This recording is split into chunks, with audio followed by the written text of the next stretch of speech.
ദൈവനാമത്തിന് മഹത്വമുണ്ടാകട്ടെ. നമ്മളുടെ ബൈബിൾ ബുക്സിലൂടെയുള്ളതായ യാത്രയിൽ ഇന്ന് 56-ാമത്തെ ലെസണാണ് നമ്മൾ എടുക്കുന്നത്. കഴിഞ്ഞ ലെസണിൽ 55-ാമത്തെ ലെസൺ എടുത്തപ്പോൾ പുതിയ നിയമത്തിനും പഴയ നിയമത്തിനും ഇടയിൽ ഉള്ള 400 നിശബ്ദ വർഷങ്ങളെക്കുറിച്ചാണ് നമ്മൾ പഠിച്ചത്. അതായത് മലാഖി പുസ്തകം എന്ന് പറയുന്ന ഒടുവിലത്തെ പഴയ നിയമത്തിലെ പുസ്തകത്തിൽ ഇതാ അവൻ വരുന്നു എന്ന് പറഞ്ഞുകൊണ്ട് ചൂണ്ടിക്കാണിച്ചുകൊണ്ട് അവിടെ നിർത്തുന്ന ഒരു അവസ്ഥയാണ് മലാഖി പുസ്തകത്തിൽ നമ്മൾ കണ്ടത്. എന്നാൽ അതിന് ശേഷമായിട്ടുള്ള 400 വർഷങ്ങളിൽ പ്രവാചക ശബ്ദമൊന്നും ഇല്ലായിരുന്നു, ദൈവത്തിൻ്റെ ശബ്ദമൊന്നും തന്നെ ഇല്ലായിരുന്നു. അങ്ങനെ നിശബ്ദമായ ഒരു അന്തരീക്ഷമായിരുന്നു അവിടെ ജനങ്ങൾക്ക് ഉണ്ടായിരുന്നത് എന്ന് നമ്മൾക്ക് മനസ്സിലാക്കുവാനായിട്ട് സാധിക്കും. ആ 400 വർഷങ്ങൾക്ക് ശേഷം ഇതാ അവൻ പിറന്നിരിക്കുന്നു എന്നുള്ളതായ സന്തോഷ വാർത്ത. ഇന്നത്തെ നമ്മളുടെ ഭാഷയിൽ പറഞ്ഞാൽ പ്രത്യേക ഡിസംബർ മാസത്തിലൊക്കെ ക്രിസ്മസ് ആഘോഷിക്കുമ്പോൾ ഇതാ അവൻ ഈ ലോകത്തിലേക്ക് പിറന്നു എന്നുള്ളതായ സന്തോഷ വാർത്തയും അതിനോട് ചേർന്നുള്ള മെസ്സേജും ഒക്കെ കേൾക്കുക പതിവുണ്ടല്ലോ.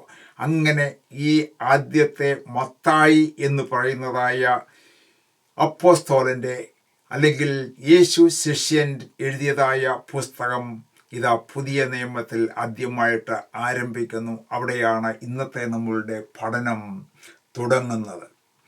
ഇവിടെ പുതിയ നിയമത്തെക്കുറിച്ച് നമ്മൾ പറയുമ്പോൾ കർത്താവായ യേശു ക്രിസ്തുവിൽ കൂടെ നമ്മൾക്ക് ലഭിച്ചതായ കൃപയുടെ ഒരു പ്രദർശനമാണ് പുതിയ നിയമത്തിൽ ഉടനീളം നമ്മൾക്ക് കാണുവാനായിട്ട് സാധിക്കുന്നത്. അതേസമയം പഴയ നിയമത്തിൽ നമ്മൾ നോക്കുമ്പോൾ മോശയുടെ ലോ ആണ് നമ്മൾക്ക് കാണാനായിട്ട് സാധിക്കുന്നത്. പഴയ നിയമം ഡിമാൻഡ് ചെയ്യുന്നത് നിങ്ങൾ നീതി പ്രവർത്തിച്ച് നീതീകരണം പ്രാപിക്കുക എന്നുള്ളതാണ്. എന്നാൽ പുതിയ നിയമത്തിലേക്ക് കടന്നു വരുമ്പോൾ പഴയ നിയമത്തിൽ മനുഷ്യന് അസാധ്യമായിരുന്നതായ ആ കാര്യം മാറ്റിവെച്ചിട്ട് ദൈവത്തിൻ്റെ ആ വാഗ്ദത്ത പ്രകാരം ഒരു പുതിയ ഹൃദയം നമ്മൾക്ക് നൽകി തന്ന് നമ്മളുടെ കർത്താവായ യേശു ക്രിസ്തുവിൻ്റെ കൃപ ആ ഹൃദയത്തിലേക്ക് പകർന്ന് അങ്ങനെ നമ്മൾക്ക് കൃപാദാനത്താൽ ദൈവത്തിൻ്റെ മക്കളാക്കി തീർത്തിരിക്കുന്നു. അതിന് പ്രവൃത്തി കാരണമല്ല, ദൈവത്തിൻ്റെ കൃപ കൊണ്ടാണ് പുതിയ നിയമത്തിൽ നമ്മളെ കർത്താവ് തൻ്റെ മക്കളാക്കി തീർത്തത് എന്ന് നമ്മൾക്ക് മനസ്സിലാക്കുവാനായിട്ട് സാധിക്കും. കൃപ എന്ന് പറയുമ്പോൾ ദൈവത്തിൻ്റെ ആ മഹിമാധനമാണ്, പറഞ്ഞുകൂടാത്ത ദാനമാണ്. അത് നമ്മുടെ കർത്താവായ യേശു ക്രിസ്തുവിൽ കൂടെ അവൻ കൊടുത്തതായ ആ വിലയിൽ കൂടെയാണ് നമ്മൾ ഈ കൃപാദാനത്താൽ അനുഗ്രഹിക്കപ്പെട്ടിരിക്കുന്നു. ഓർക്കുമ്പോൾ എല്ലായ്പ്പോഴും ഈ പുതിയ നിയമത്തിൽ കർത്താവ് തന്നിരിക്കുന്നതായ യേശു ക്രിസ്തുവിൽ കൂടെയുള്ളതായ ദാനത്തെ ഓർത്ത് നമ്മൾ സ്തുതിക്കുകയും നന്ദിയുള്ളവരായിരിക്കുകയും അത് നമ്മളുടെ ഹൃദയം കൊണ്ടും നമ്മളുടെ കൈകൾ കൊണ്ടും നീട്ടി അതിനെ സ്വീകരിപ്പാൻ തക്കവണ്ണം നമ്മൾ ഒരുക്കമുള്ളവരായിരിക്കണം എന്നുള്ളതാണ് ഈ പുതിയ നിയമത്തിലേക്ക് വരുമ്പോൾ നമ്മൾ പ്രത്യേകമായിട്ട് കാണുവാനായിട്ടുള്ളത്. ഈ ഗ്രേസ് എന്ന് പറയുമ്പോൾ, കൃപ എന്ന് പറയുമ്പോൾ അത് ദൈവത്തിൻ്റെ ആ ഗ്ലോറി, മഹത്വം നമ്മളിലേക്ക് പകരുന്നു. ഈ ലോകത്തിൽ നമ്മൾ ജീവിക്കുമ്പോൾ ആ മഹത്വം അതിൻ്റെ പൂർണ്ണതയിലേക്ക് വരുന്നില്ല. എന്നാൽ ഫ്യൂച്ചറിൽ ആ മഹത്വത്തിലേക്ക്, ദൈവത്തിൻ്റെ ഗ്ലോറിയിലേക്ക് നമ്മളെ കൊണ്ടുപോകുന്നതായ ആ ദൈവകൃപയാണ് ഈ പുതിയ നിയമത്തിൽ കർത്താവായ യേശു ക്രിസ്തുവിൽ കൂടെ നമ്മൾക്ക് കാണുവാനായിട്ട് സാധിക്കുന്നത്. ഈ പുതിയ നിയമം നമ്മൾ പഠിക്കുമ്പോൾ 1-2 വാചകങ്ങളിൽ എൻ്റെ ഒരു ഇൻട്രഡക്ഷൻ പറയട്ടെ. അതായത് 4 സുവിശേഷങ്ങൾ നമ്മൾക്ക് കാണാവുന്നതാണ്. മത്തായി, മർക്കോസ്, ലൂക്കോസ്, യോഹന്നാൻ എന്നിവർ എഴുതിയതായ 4 സുവിശേഷങ്ങൾ. അതായത് യേശു ക്രിസ്തുവിൻ്റെ ജീവിതവും ചരിത്രവും പഠിപ്പിക്കലും ഒക്കെ ചേർന്നുള്ളതായ ആ ഭാഗമാണ് ഈ സുവിശേഷം എന്ന് പറയുന്നത്. അത് പഴയ നിയമത്തേക്കാൾ വളരെ വ്യത്യസ്തമായി ദൈവത്തിൻ്റെ പുത്രൻ, അത്യുന്നതനായവൻ ഒരു മനുഷ്യനായിട്ട് ഒരു സ്ത്രീയുടെ ഉള്ളിലേക്ക് കടന്നു വന്ന് അത്രമാത്രം ചെറിയതായിട്ട് ഒതുങ്ങി ഒരു ദാസരൂപം എടുത്ത് മനുഷ്യനെ സ്നേഹിച്ചു, നമ്മയൊക്കെയും സ്നേഹിച്ച ആ ദൈവസ്നേഹത്തിൻ്റെ പ്രദർശനമാണ് ഈ പുതിയ നിയമത്തിൽ നമ്മൾക്ക് കാണുവാനായിട്ട് സാധിക്കുന്നത്. 4 ഗോസ്പൽസ്, സുവിശേഷ പുസ്തകങ്ങൾ ഇവിടെ ഉണ്ട് എന്ന് നമ്മൾക്ക് കാണാമല്ലോ. മത്തായി, മർക്കോസ്, ലൂക്കോസ്, യോഹന്നാൻ. എന്നാൽ ആദ്യത്തെ 3 പുസ്തകങ്ങൾ മാത്യു, മാർക്കോസ്, ലൂക്കോസ് എന്നിവ ഒരേ രീതിയിൽ എഴുതിയിരിക്കുന്നു. നമ്മുടെ കർത്താവായ യേശു ക്രിസ്തുവിൻ്റെ ജനനം, സ്ത്രീയിൽ കൂടെ ഉള്ളതായ ആ ജനനം തൊട്ട് ഉള്ളതായ കാര്യങ്ങൾ, ദൈവത്തിൻ്റെ പ്രവചന പുസ്തകങ്ങൾ ഉള്ളതായ കാര്യങ്ങളെ ഉദ്ധരിച്ചുകൊണ്ട് പ്രവചന നിവൃത്തിയായി അവൻ സ്ത്രീയിൽ ജനിച്ചു എന്ന് പറഞ്ഞുകൊണ്ട് എഴുതിയിരിക്കുന്നതായ ആദ്യത്തെ 3 പുസ്തകങ്ങളാണ് മത്തായി, മർക്കോസ്, ലൂക്കോസ് എന്ന പുസ്തകം. എന്നാൽ 4ാമത്തെ സുവിശേഷം എന്ന് പറയുന്നത് സിനോപ്റ്റിക് ഗോസ്പലിനേക്കാൾ അല്പം കൂടെ വ്യത്യസ്തമായ ഒരു ഗോസ്പലാണ് എന്ന് പറഞ്ഞാൽ അത് ലോഗോസ് ഗോസ്പൽ എന്ന് നമ്മൾക്ക് പറയുവാനായിട്ട് സാധിക്കും. എന്ന് പറഞ്ഞാൽ ഇൻ ദ ബിഗിനിങ്ങിലേക്ക് കൊണ്ടുപോകുന്നു. ദൈവം ഭൂമിയെ സൃഷ്ടിച്ചപ്പോൾ അല്ലെങ്കിൽ അതിനു മുമ്പായിട്ട് ഏറ്റവും ആദിയിൽ ദൈവം ഉണ്ടായിരുന്നു എന്ന് പറയുമ്പോൾ ആ ദൈവത്തോടു കൂടെ ഈ ദൈവവചനമായിരുന്നവൻ ലോഗോസ് ഉണ്ടായിരുന്നു എന്ന് സ്റ്റാർട്ട് ചെയ്തുകൊണ്ട് അവൻ ദൈവപുത്രനായിട്ട് അവനെ ഉന്നതനായിട്ട് കാണിക്കുന്ന ഒരു ഗോസ്പലാണ് നമ്മുടെ യോഹന്നാൻ എഴുതിയിരിക്കുന്നത്. അപ്പോൾ ആദ്യത്തെ 3 ഗോസ്പൽസ് സിനോപ്റ്റിക് ഗോസ്പൽ എന്ന് പറയുന്നു. എന്നാൽ യോഹന്നാൻ എഴുതിയതായ ആ സുവിശേഷം ലോഗോസ് ഗോസ്പൽ, ലോഗോസ് ആ സകലത്തിൻ്റെയും പ്രിൻസിപ്പിൾ എന്നുള്ളതാണ് ആ ലോഗോസ് എന്ന വാക്കിൻ്റെ അർത്ഥം. ആദിയിൽ വചനമുണ്ടായിരുന്നു, ആ വചനം അവനായിരുന്നു, അവൻ വചനം ജഡമെടുത്തു ഈ ലോകത്തിലേക്ക് വന്നു. ഈ വചനം നമ്മൾക്ക് ഇൻ്റർപ്രറ്റ് ചെയ്തു തന്നു എന്ന് പറഞ്ഞാൽ പഴയ നിയമത്തിൽ മോശയ്ക്ക് കൊടുത്തതായ ആ ലോയെ പോലും ആ കൊടുത്തവൻ എന്ത് മീനിങ്ങിൽ കൊടുത്തോ അതിൻ്റെ യഥാർത്ഥമായ അളവിൽ നിന്നുകൊണ്ട് അതിൻ്റെ ഇൻ്റർപ്രിട്ടേഷനൊക്കെ കൊടുക്കുന്നതായ കാര്യങ്ങൾ ഈ പുസ്തകങ്ങളിൽ നമ്മൾക്ക് യേശു ക്രിസ്തുവിൻ്റെ വാക്കുകൾ കൂടെ നമ്മൾക്ക് കാണുവാനായിട്ട് സാധിക്കും. അപ്പോൾ പൊതുവെ നമ്മൾ ഈ പുതിയ നിയമത്തിലെ പുസ്തകങ്ങൾ പഠിക്കുമ്പോൾ അത് വളരെ അർത്ഥവത്താണ്. ഓരോ വാക്യങ്ങളും ഓരോ പ്രസംഗങ്ങളായിട്ട് തന്നെ നമ്മൾ പലപ്പോഴും കേട്ടിട്ടുണ്ട്. എന്നാൽ നമ്മളുടെ ഉദ്ദേശം എന്ന് പറയുമ്പോൾ അങ്ങനെ ഒരു എക്സജറ്റിക്കൽ ആയിട്ട് വിശദീകരിച്ച് ഓരോ വാക്യങ്ങൾ പഠിക്കുകയല്ല. ഓരോ പുസ്തകങ്ങൾ കൂടെ കടന്നു പോകുമ്പോൾ അതിൻ്റെ ഇമ്പോർട്ടൻ്റ് ആയിട്ടുള്ളതായ കാര്യങ്ങൾ മനസ്സിലാക്കിക്കൊണ്ട് നമ്മൾ മുൻപോട്ട് പോവുകയും മറ്റ് അവസരങ്ങൾ കിട്ടുമ്പോൾ ഓരോ ഭാഗങ്ങൾ നമുക്ക് ഡീറ്റെയിൽ ആയിട്ടും ഡീപ്പായിട്ടും അത് പഠിക്കുന്നതിന് സഹായകരവുമായിരിക്കും എന്നുള്ളതാണ് നമ്മളുടെ ഈ പഠനത്തിൻ്റെ ഉദ്ദേശം എന്ന് പറയുന്നത്. Praise God. ഇവിടെ ആരാണ് ഈ മത്തായി എന്ന് പറയുന്ന ആള് എന്ന് നമ്മൾ മനസ്സിലാക്കിയിരിക്കുകയാണ്. മത്തായി എന്ന് പറയുമ്പോൾ മത്തായിയുടെ സുവിശേഷം 10-ാം അധ്യായത്തിൻ്റെ 3-ാമത്തെ വാക്യങ്ങളിൽ യേശു 12 ശിഷ്യന്മാരെ തിരഞ്ഞെടുക്കുന്നതായിട്ട് കാണുന്നു. ആ ശിഷ്യന്മാരിൽ ചുങ്കക്കാരനായ മത്തായി എന്ന് കാണുന്നു. അത് 12 അപ്പോസ്തലന്മാരിൽ ഒരാളാണ്. ആ മത്തായിയാണ് ഈ സുവിശേഷം എഴുതിയത് എന്ന് നമ്മൾ മനസ്സിലാക്കണം. അതുപോലെ തന്നെ മത്തായി 9:9 മത്തായി എന്ന മനുഷ്യൻ ചുങ്കസ്ഥലത്ത് ഇരിക്കുമ്പോൾ എന്നെ അനുഗമിക്ക എന്ന് പറഞ്ഞപ്പോൾ ആ വാക്ക് കേട്ടുകൊണ്ട് യേശുവിനെ അനുഗമിച്ചതായ ഒരു ശിഷ്യനാണ് ഈ മത്തായി എന്ന് പറഞ്ഞാൽ അല്പം കൂടെ പുറകിലേക്ക് നമ്മൾ നോക്കിയാൽ റോമ ഗവൺമെൻറ്റിൻ്റെ ഒരു ഉദ്യോഗസ്ഥനായിട്ട് കരം പിരിച്ചുകൊണ്ട് ഒരു നിർദ്ദിഷ്ടമായ സംഖ്യ റോമൻ കൈസർക്ക് കൊടുക്കണം, അല്ലെങ്കിൽ പീലാത്തോസ് വരെയുള്ളതായ ഭരണാധികാരികൾക്ക് ഏൽപ്പിക്കണം എന്നുള്ളതാണ് അവരുടെ ചുമതല. എന്നാൽ അതിലധികമായി പിരിച്ച് ലാഭമുണ്ടാക്കുന്നതായ ഒരു ജോലിയായിരുന്നു ചുങ്കക്കാരുടേത്. അങ്ങനെ ലാഭം ഉണ്ടാക്കിക്കൊണ്ട് ഒരു ബിസിനസ്സുകാരനായിട്ട് ജീവിച്ചതായ ആളാണ് ഈ മത്തായി. എന്നാൽ യേശുവിൻ്റെ വിളി കേട്ടപ്പോൾ അവൻ ഒരു ശിഷ്യനായിട്ട് തന്നെ ഉടനെ തന്നെ സകലവും വിട്ട് അനുഗമിച്ചു എന്നാണ് നമ്മൾക്ക് കാണുവാനായിട്ട് സാധിക്കുന്നത്. Praise God. ഇവിടെ മത്തായിയെ സംബന്ധിച്ച് നോക്കുമ്പോൾ മത്തായിയുടെ ഈ എഴുത്തിൽ ഉടനീളം നമ്മൾക്ക് കാണുവാനായിട്ട് സാധിക്കുന്ന ഒരു സത്യമുണ്ട്. ഇതാ യഹൂദന്മാരുടെ രാജാവാണ് ഈ യേശു എന്ന് വളരെ കൃത്യമായിട്ട് ഓരോ ഭാഗങ്ങളിലും തെളിയിച്ചുകൊണ്ടാണ് താൻ ഈ പുസ്തകം എഴുതിയിരിക്കുന്നത്. അതിലാണ് താൻ കൂടുതൽ ശ്രദ്ധ കേന്ദ്രീകരിച്ചിരിക്കുന്നത്. അപ്പോൾ യഹൂദന്മാർക്ക് ഈ പുസ്തകം ഒന്നുകൂടെ മനസ്സിലാക്കും. തങ്ങൾ നോക്കിക്കൊണ്ടിരുന്നതായ മശിഹ, വാഗ്ദത്ത മശിഹ ഇതാ ഭൂമിയിലേക്ക് വന്നിരിക്കുന്നു എന്നുള്ള ആ കാര്യം വ്യക്തമാക്കുന്ന ഒരു പുസ്തകമാണ് ഈ മത്തായിയുടെ പുസ്തകം എന്ന് പറയുന്നത്. അതുപോലെ തന്നെ സ്വർഗരാജ്യം എന്ന പദപ്രയോഗം ഏകദേശം 32 പ്രാവശ്യം ഈ പുസ്തകത്തിൽ മത്തായി എഴുതിയിട്ടുണ്ട് എന്ന് പറയുമ്പോൾ ചുരുക്കം പറഞ്ഞാൽ തിരുവെഴുത്ത് നിവൃത്തിയാക്കിക്കൊണ്ട് യഹൂദന്മാരുടെ രാജാവായ യേശു ഈ ലോകത്തിലേക്ക് പിറന്നിരിക്കുന്നു, അവൻ രാജാവായി വരും എന്നുള്ളതായ മെസ്സേജിനെ ഊന്നിപ്പറഞ്ഞുകൊണ്ടാണ് തൻ്റെ ഈ പുസ്തകം ആരംഭിക്കുന്നതും അവസാനിക്കുന്നതും എന്ന് നമ്മൾക്ക് മനസ്സിലാക്കുവാനായിട്ട് സാധിക്കും. ഇതിലെ പ്രധാനമായിട്ട് ഈ വിഷയത്തെ നമ്മൾ വിഭജിച്ച് നോക്കിയാൽ ഇവിടെ നമ്മൾക്ക് കാണുന്നതായ ചില ഭാഗങ്ങൾ നമ്മൾക്ക് നോട്ട് ചെയ്യുവാനായിട്ട് സാധിക്കും.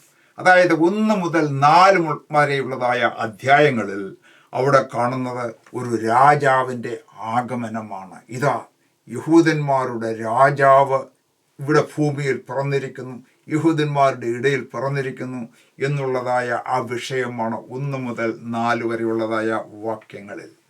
രണ്ടാമത് നോക്കുമ്പോൾ 5 മുതൽ 9 വരെയുള്ളതായ അധ്യായങ്ങൾ നമ്മൾക്ക് പൊതുവായിട്ട് കാണുവാനായിട്ട് സാധിക്കുന്നത് ഒരു രാജാവിൻ്റെ അധികാരമാണ്, അവൻ്റെ ഗിരിപ്രഭാഷണമാണ്, രാജാവിൻ്റെ റൂൾസ്, പ്രജകളുടെ ഒക്കെ ദൗത്യങ്ങൾ, ഇതൊക്കെ ചേർത്തുകൊണ്ടുള്ളതായ ആ രാജാവിൻ്റെ അധികാരത്തെക്കുറിച്ചുകൊണ്ട് ജനങ്ങളെ പഠിപ്പിക്കുന്നതായ കാര്യം. മൂന്നാമത് വീണ്ടും നമ്മൾക്ക് 10 മുതൽ 13 വരെയുള്ളതായ വാക്യങ്ങളിലേക്ക് നോക്കുമ്പോൾ ഒരു രാജാവിൻ്റെ പ്രവർത്തന പദ്ധതിയെക്കുറിച്ച് അവിടെ നമ്മൾക്ക് കാണുവാനായിട്ട് സാധിക്കും. എന്ന് പറഞ്ഞു കഴിഞ്ഞാൽ 12 പേരെ നിയമിച്ചിട്ട് ഒരു രാജാവ് തൻ്റെ പ്രജകളെ നിയന്ത്രിക്കുവാൻ വേണ്ടി, പഠിപ്പിക്കുവാൻ വേണ്ടി, ബോധവാന്മാരാക്കുവാൻ വേണ്ടി പല സ്ഥലങ്ങളിലേക്ക് അയച്ച് രാജ്യം ഒരു ഓർഗനൈസ് ചെയ്യുന്നതായ ഭാഗമാണ് അവിടെ നമ്മൾക്ക് കാണുവാനായിട്ട് സാധിക്കുന്നത്. 13 മുതൽ 17 വരെയുള്ളതായ അധ്യായങ്ങൾ നമ്മൾ നോക്കുമ്പോൾ അവിടെയും ഒരു രാജാവ് ഈ ലോകത്തിലേക്ക് വന്നു, എന്നാൽ രാജാവിന് എതിരാളികളുണ്ട്. ആ എതിരാളികളെ ഒക്കെ മനസ്സിലാക്കുവാൻ വേണ്ടി രാജ്യത്തിൻ്റെ ഉപമകൾ, രാജ്യത്തിലെ സംഘർഷം മുതലായ കാര്യങ്ങളാണ് അവിടെ നമ്മൾക്ക് കാണുവാനായിട്ട് സാധിക്കുന്നത്. അഞ്ചാമതായിട്ട് നമ്മൾ നോക്കുമ്പോൾ രാജാവിൻ്റെ ഭരണഘടനയും അതിൻ്റെ നടത്തിപ്പും 18 മുതൽ 23 വരെയുള്ളതായ അധ്യായങ്ങൾ ഒക്കെ നമ്മൾ പുറകാലെ പഠിക്കുന്നതാണ്. അതുപോലെ തന്നെ ആറാമത്തെ വിഷയം എന്ന് പറയുന്നത് രാജാവിൻ്റെ പാപപരിഹാര നടത്തിപ്പ് 24 മുതൽ 28 വരെയുള്ളതായ അധ്യായങ്ങളിൽ നമ്മൾക്ക് കാണും. ഒരു രാജാവിൻ്റെ പ്രജകൾ പാപമില്ലാതെ എങ്ങനെ രാജ്യത്തിൽ പ്രജകളായി തീരുവാനായിട്ട് സാധിക്കും, നിത്യതയിലേക്ക് പ്രവേശിക്കുവാനായിട്ട് സാധിക്കും എന്നുള്ള കാര്യം. ഏഴാമത്തേത് രാജാവിൻ്റെ നിയോഗം, അതായത് 28-ന്റെ 16 മുതൽ 20 വരെയുള്ളതായ അധ്യായങ്ങളിൽ നമുക്ക് കാണുവാനായിട്ട് സാധിക്കുന്നത് നിയോഗം.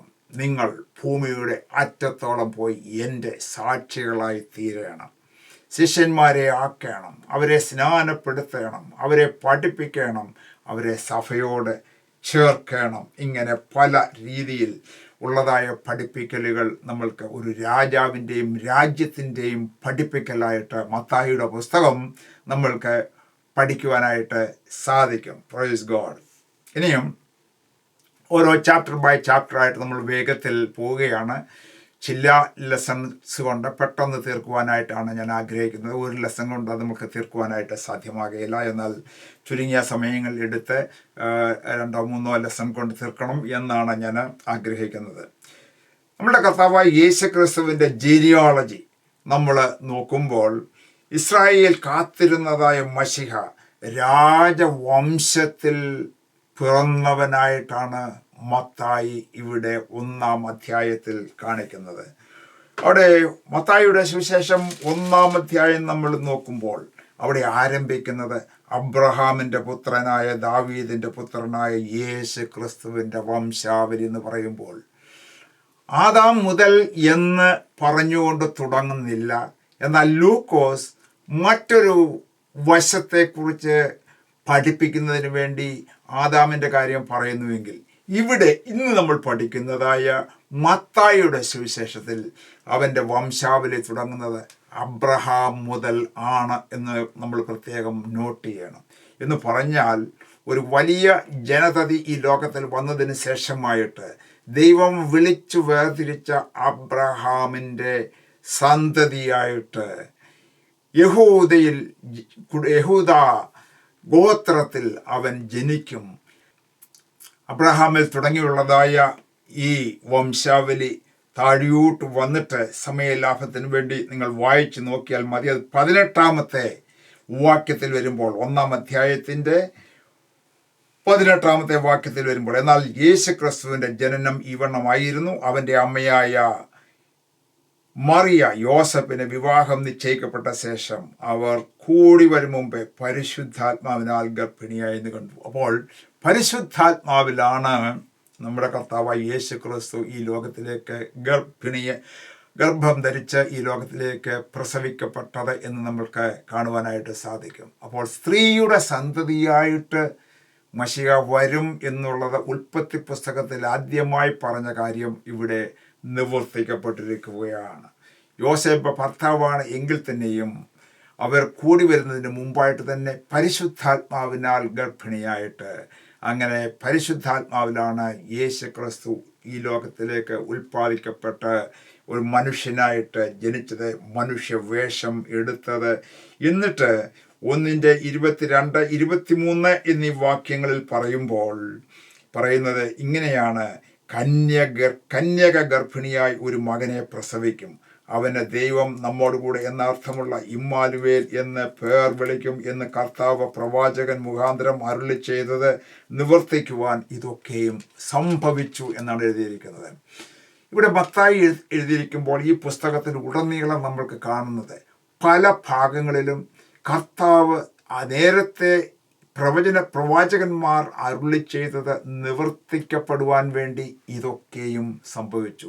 നമ്മളുടെ കർത്താവായ യേശു ക്രിസ്തുവിൻ്റെ ജനനം, അവൻ്റെ തുടർന്നുള്ള ഓരോരോ പ്രവർത്തനങ്ങൾ, അവൻ്റെ മരണം, അവന് വേണ്ടി കൊടുത്ത കൂലി തുടങ്ങിയ എല്ലാ കാര്യങ്ങളും, ഏത് സ്ഥലത്ത് ജനിക്കും, ഇതെല്ലാം പ്രവചനം നിവൃത്തിയാകുവാൻ വേണ്ടി, അരുളി ചെയ്തതായ വചനം നിവൃത്തിയാകപ്പെടുവാൻ വേണ്ടി ഇങ്ങനെ സംഭവിച്ചു എന്നാണ് എഴുതിയിരിക്കുന്നത്. ചാപ്റ്റർ 2 നമ്മൾക്ക് കടന്നു വരാം. അവിടെ നമ്മൾക്ക് എന്താണ് കാണുന്നത്? ചാപ്റ്റർ 2 നമ്മൾ നോക്കുമ്പോൾ ഇവിടെ നമുക്ക് കാണുവാനായിട്ട് സാധിക്കുന്നത്, ഹെരോദ രാജാവിൻ്റെ കാലത്ത് യേശു യഹൂദയിലെ ബെത്ലഹേമിൽ ജനിച്ച ശേഷം കിഴക്ക് വന്ന യഹൂദന്മാർ യെരുശലേമിൽ എത്തി. യഹൂദന്മാരുടെ രാജാവായി പിറന്നവൻ എവിടെ? ഇവിടെ ഞാൻ സ്ട്രെസ് ചെയ്യുന്നത് യഹൂദന്മാരുടെ രാജാവായി പിറന്നവൻ എവിടെയെന്ന് നോക്കിക്കൊണ്ട് അന്വേഷിച്ചുകൊണ്ട് ഇതാ കിഴക്കു നിന്നും വിദ്വാൻമാർ അവിടേക്ക് വളർന്നത്. ഇവിടെ മത്തായി ചൂണ്ടിക്കാണിക്കുന്നത് ദൈവം ആ വിദ്വാൻമാർക്ക് വെളിപ്പെടുത്തി കൊടുത്തത് യഹൂദന്മാരുടെ രാജാവായവൻ ഇവിടെ പിറന്നിരിക്കുന്നു. അതുകൊണ്ടാണ് ഈ അധ്യായത്തിൽ ഉടനീളം നമ്മൾക്ക് കാണുവാനായിട്ട് സാധിക്കുന്നത് ആ വിദ്വാൻമാർ രാജകൊട്ടാരത്തിലേക്ക് കടന്നു ചെല്ലുന്നു. പുസ്തകങ്ങൾ വായിക്കുന്നതിന് പരമായിട്ട് നിങ്ങൾക്കറിയാവുന്ന ഭാഗമാണ്, നിങ്ങൾ വായിച്ചുകൊള്ളുക.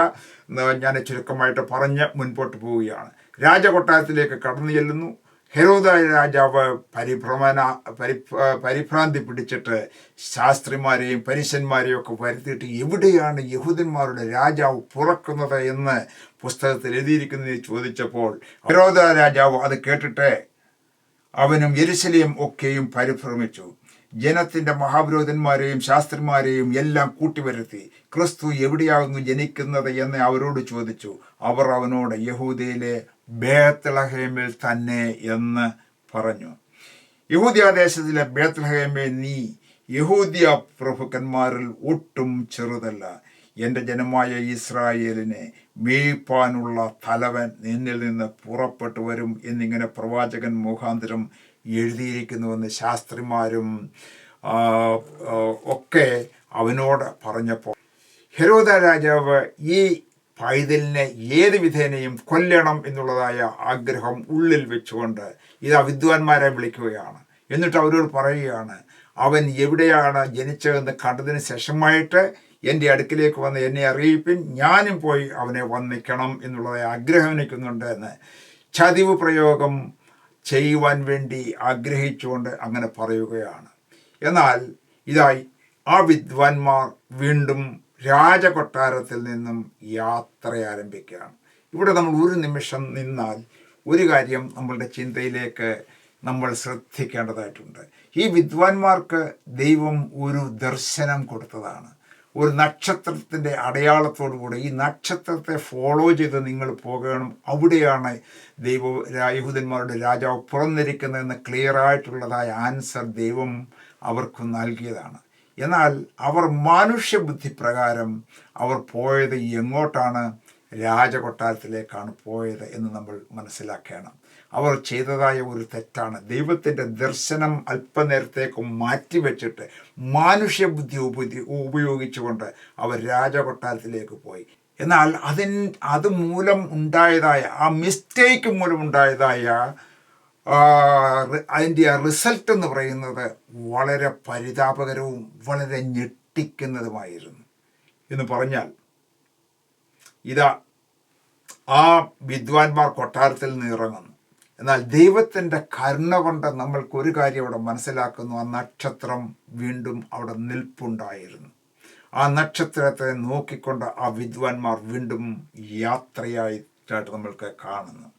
അവിടെ നമ്മൾ ചെല്ലുമ്പോൾ അവിടെ നമ്മൾക്ക് കാണുവാനായിട്ട് സാധിക്കുന്നത് ഇങ്ങനെയാണ്. അവരെ ബേത്ലഹേമിലേക്ക് അയച്ചു. നിങ്ങൾ ചെന്ന് ശിശുവിനെക്കുറിച്ച് സൂക്ഷ്മമായി അന്വേഷിപ്പീൻ, കണ്ടെത്തിയാൽ ഞാനും അവനെ നമസ്കരിക്കേണ്ടതിന് എന്നെ അറിയിപ്പീൻ എന്ന് പറഞ്ഞു. രാജാവ് പറഞ്ഞത് കേട്ടിട്ട് അവർ പുറപ്പെട്ടു. അവർ കിഴക്ക് കണ്ട നക്ഷത്രം ശിശു ഇരിക്കുന്ന സ്ഥലത്തിനു മീതെ വന്ന് നിൽക്കുവോളം അവർക്ക് മുൻപായിട്ട് പോയിക്കൊണ്ടിരുന്നു. ദൈവത്തിൻ്റെ കരുണയാൽ ബേത്ലഹേമിൽ ആ ശിശു ഇരിക്കുന്നതായ സ്ഥലത്ത് ആ നക്ഷത്രം അവിടെ നിന്നു. ആ വിദ്വാൻമാർ അവിടേക്ക് കയറി ചെന്നു. ആ ഭവനത്തിൽ ചെന്ന് അപ്പോൾ എന്താണ് കാണുവാനായിട്ട് സാധിക്കുന്നത്? സന്തോഷിച്ചു. ആ വീട്ടിൽ ചെന്നു. ശിശുവിനെ അമ്മയായ മറിയോടുകൂടെ കണ്ടു. വീണ് അവനെ നമസ്കരിച്ചു.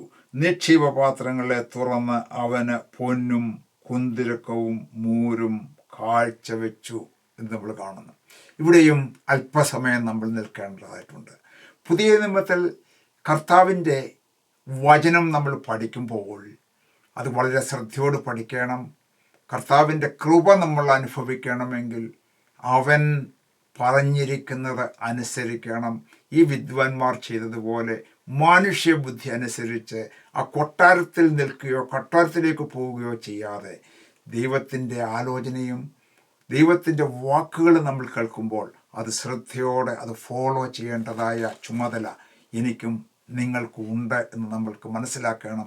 ദൈവത്തിൻ്റെ വചനം നമ്മൾ ഫോളോ ചെയ്യുവാൻ കർത്താവെ എന്നെ സഹായിക്കണമെന്നുള്ള പ്രാർത്ഥനയോടുകൂടെ ഈ വചനം നമ്മൾ പഠിച്ചാൽ അത് നമ്മൾക്ക് അനുഗ്രഹമായി തീരും.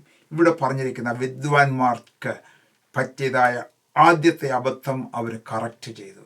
അവർ ഭവനത്തിലേക്ക് ചെന്നു. അപ്പോൾ ഇതാ അമ്മയും കുഞ്ഞും ഇരിക്കുന്നു.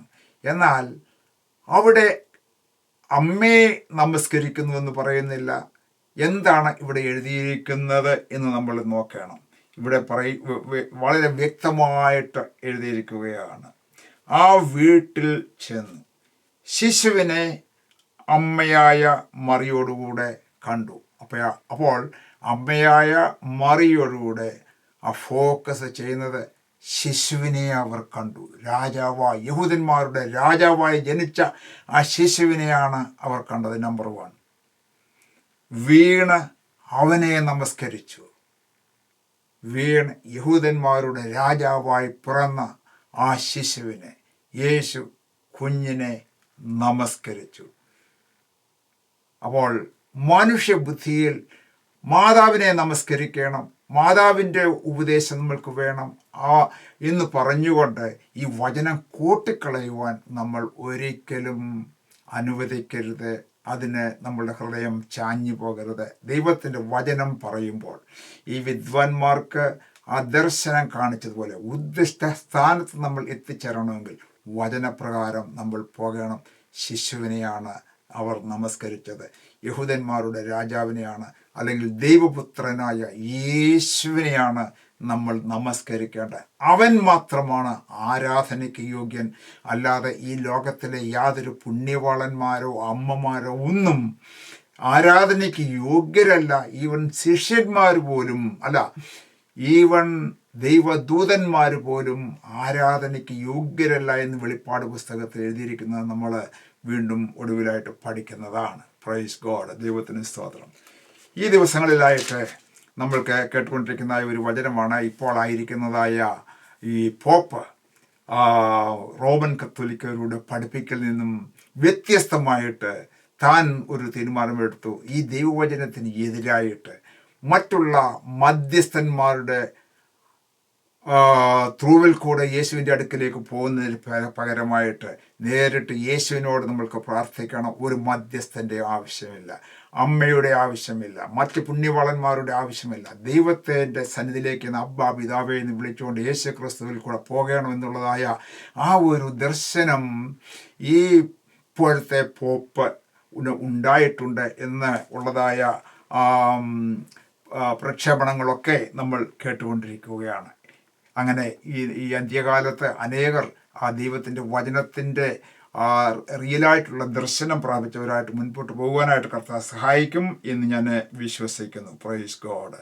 അങ്ങനെ അവനെ നമസ്കരിച്ചു, യേശുവിനെ നമസ്കരിച്ചു, അവനെ ആരാധിച്ചു, അവന് നിക്ഷേപപാത്രങ്ങളെ തുറന്ന് അവന് പൊന്നും കുന്തിരുക്കവും മൂരും കാഴ്ചവെച്ചു എന്ന് നമ്മൾക്ക് കാണുവാനായിട്ട് സാധിക്കും. അവിടെ രാത്രിയിൽ ഈ വിദ്വാൻമാർക്ക് ദൈവം ഒരു ദർശനം കൊടുത്തു. നിങ്ങൾ ഹെരോദ രാജാവിൻ്റെ അടുക്കിലേക്ക് പോകരുത്, വേറൊരു വഴിയായിട്ട് മടങ്ങിപ്പോകണം എന്നുള്ളതായ ഒരു കൽപ്പന ദൈവത്തിൽ നിന്നും അവർക്ക് ഉണ്ടായി. അവർ അങ്ങനെ പോയി. എന്നാൽ നമ്മൾക്കിവിടെ തുറന്നുള്ളതായ വാക്യങ്ങളിൽ കാണുവാനായിട്ട് സാധിക്കും, ഹെരോദ രാജാവ് വളരെ ക്രുദ്ധിച്ചു ഈ കാര്യത്തിൽ. എന്നെ ധിക്കരിച്ചുകൊണ്ട് എന്നോട് പറയാതെ അവർ വേറെ വഴിയായിട്ട് പോയല്ലോ, അതുകൊണ്ട് എൻ്റെ കണക്കൊക്കെ കൂട്ടി 2 വർഷത്തിൽ താഴെയുള്ളതായ പ്രായമുള്ള എല്ലാ ആൺകുഞ്ഞുങ്ങളെയും കൊന്നുകളയണം. ഒരു രാജാവും ഈ രാജ്യത്ത് വേറെ വേണ്ട, ഞാൻ മാത്രം രാജാവായി, എൻ്റെ കുടുംബത്തിലുള്ളതായ മക്കൾ മാത്രം രാജാവായാൽ മതി എന്നുള്ളതായ ആ ഒരു ചിന്തയോടുകൂടി അഹങ്കാരത്തോടുകൂടി ആ ദേശത്തുള്ളതായ ആൺകുഞ്ഞുങ്ങളെ എല്ലാം 2 വയസ്സിന് താഴെയുള്ളവരെ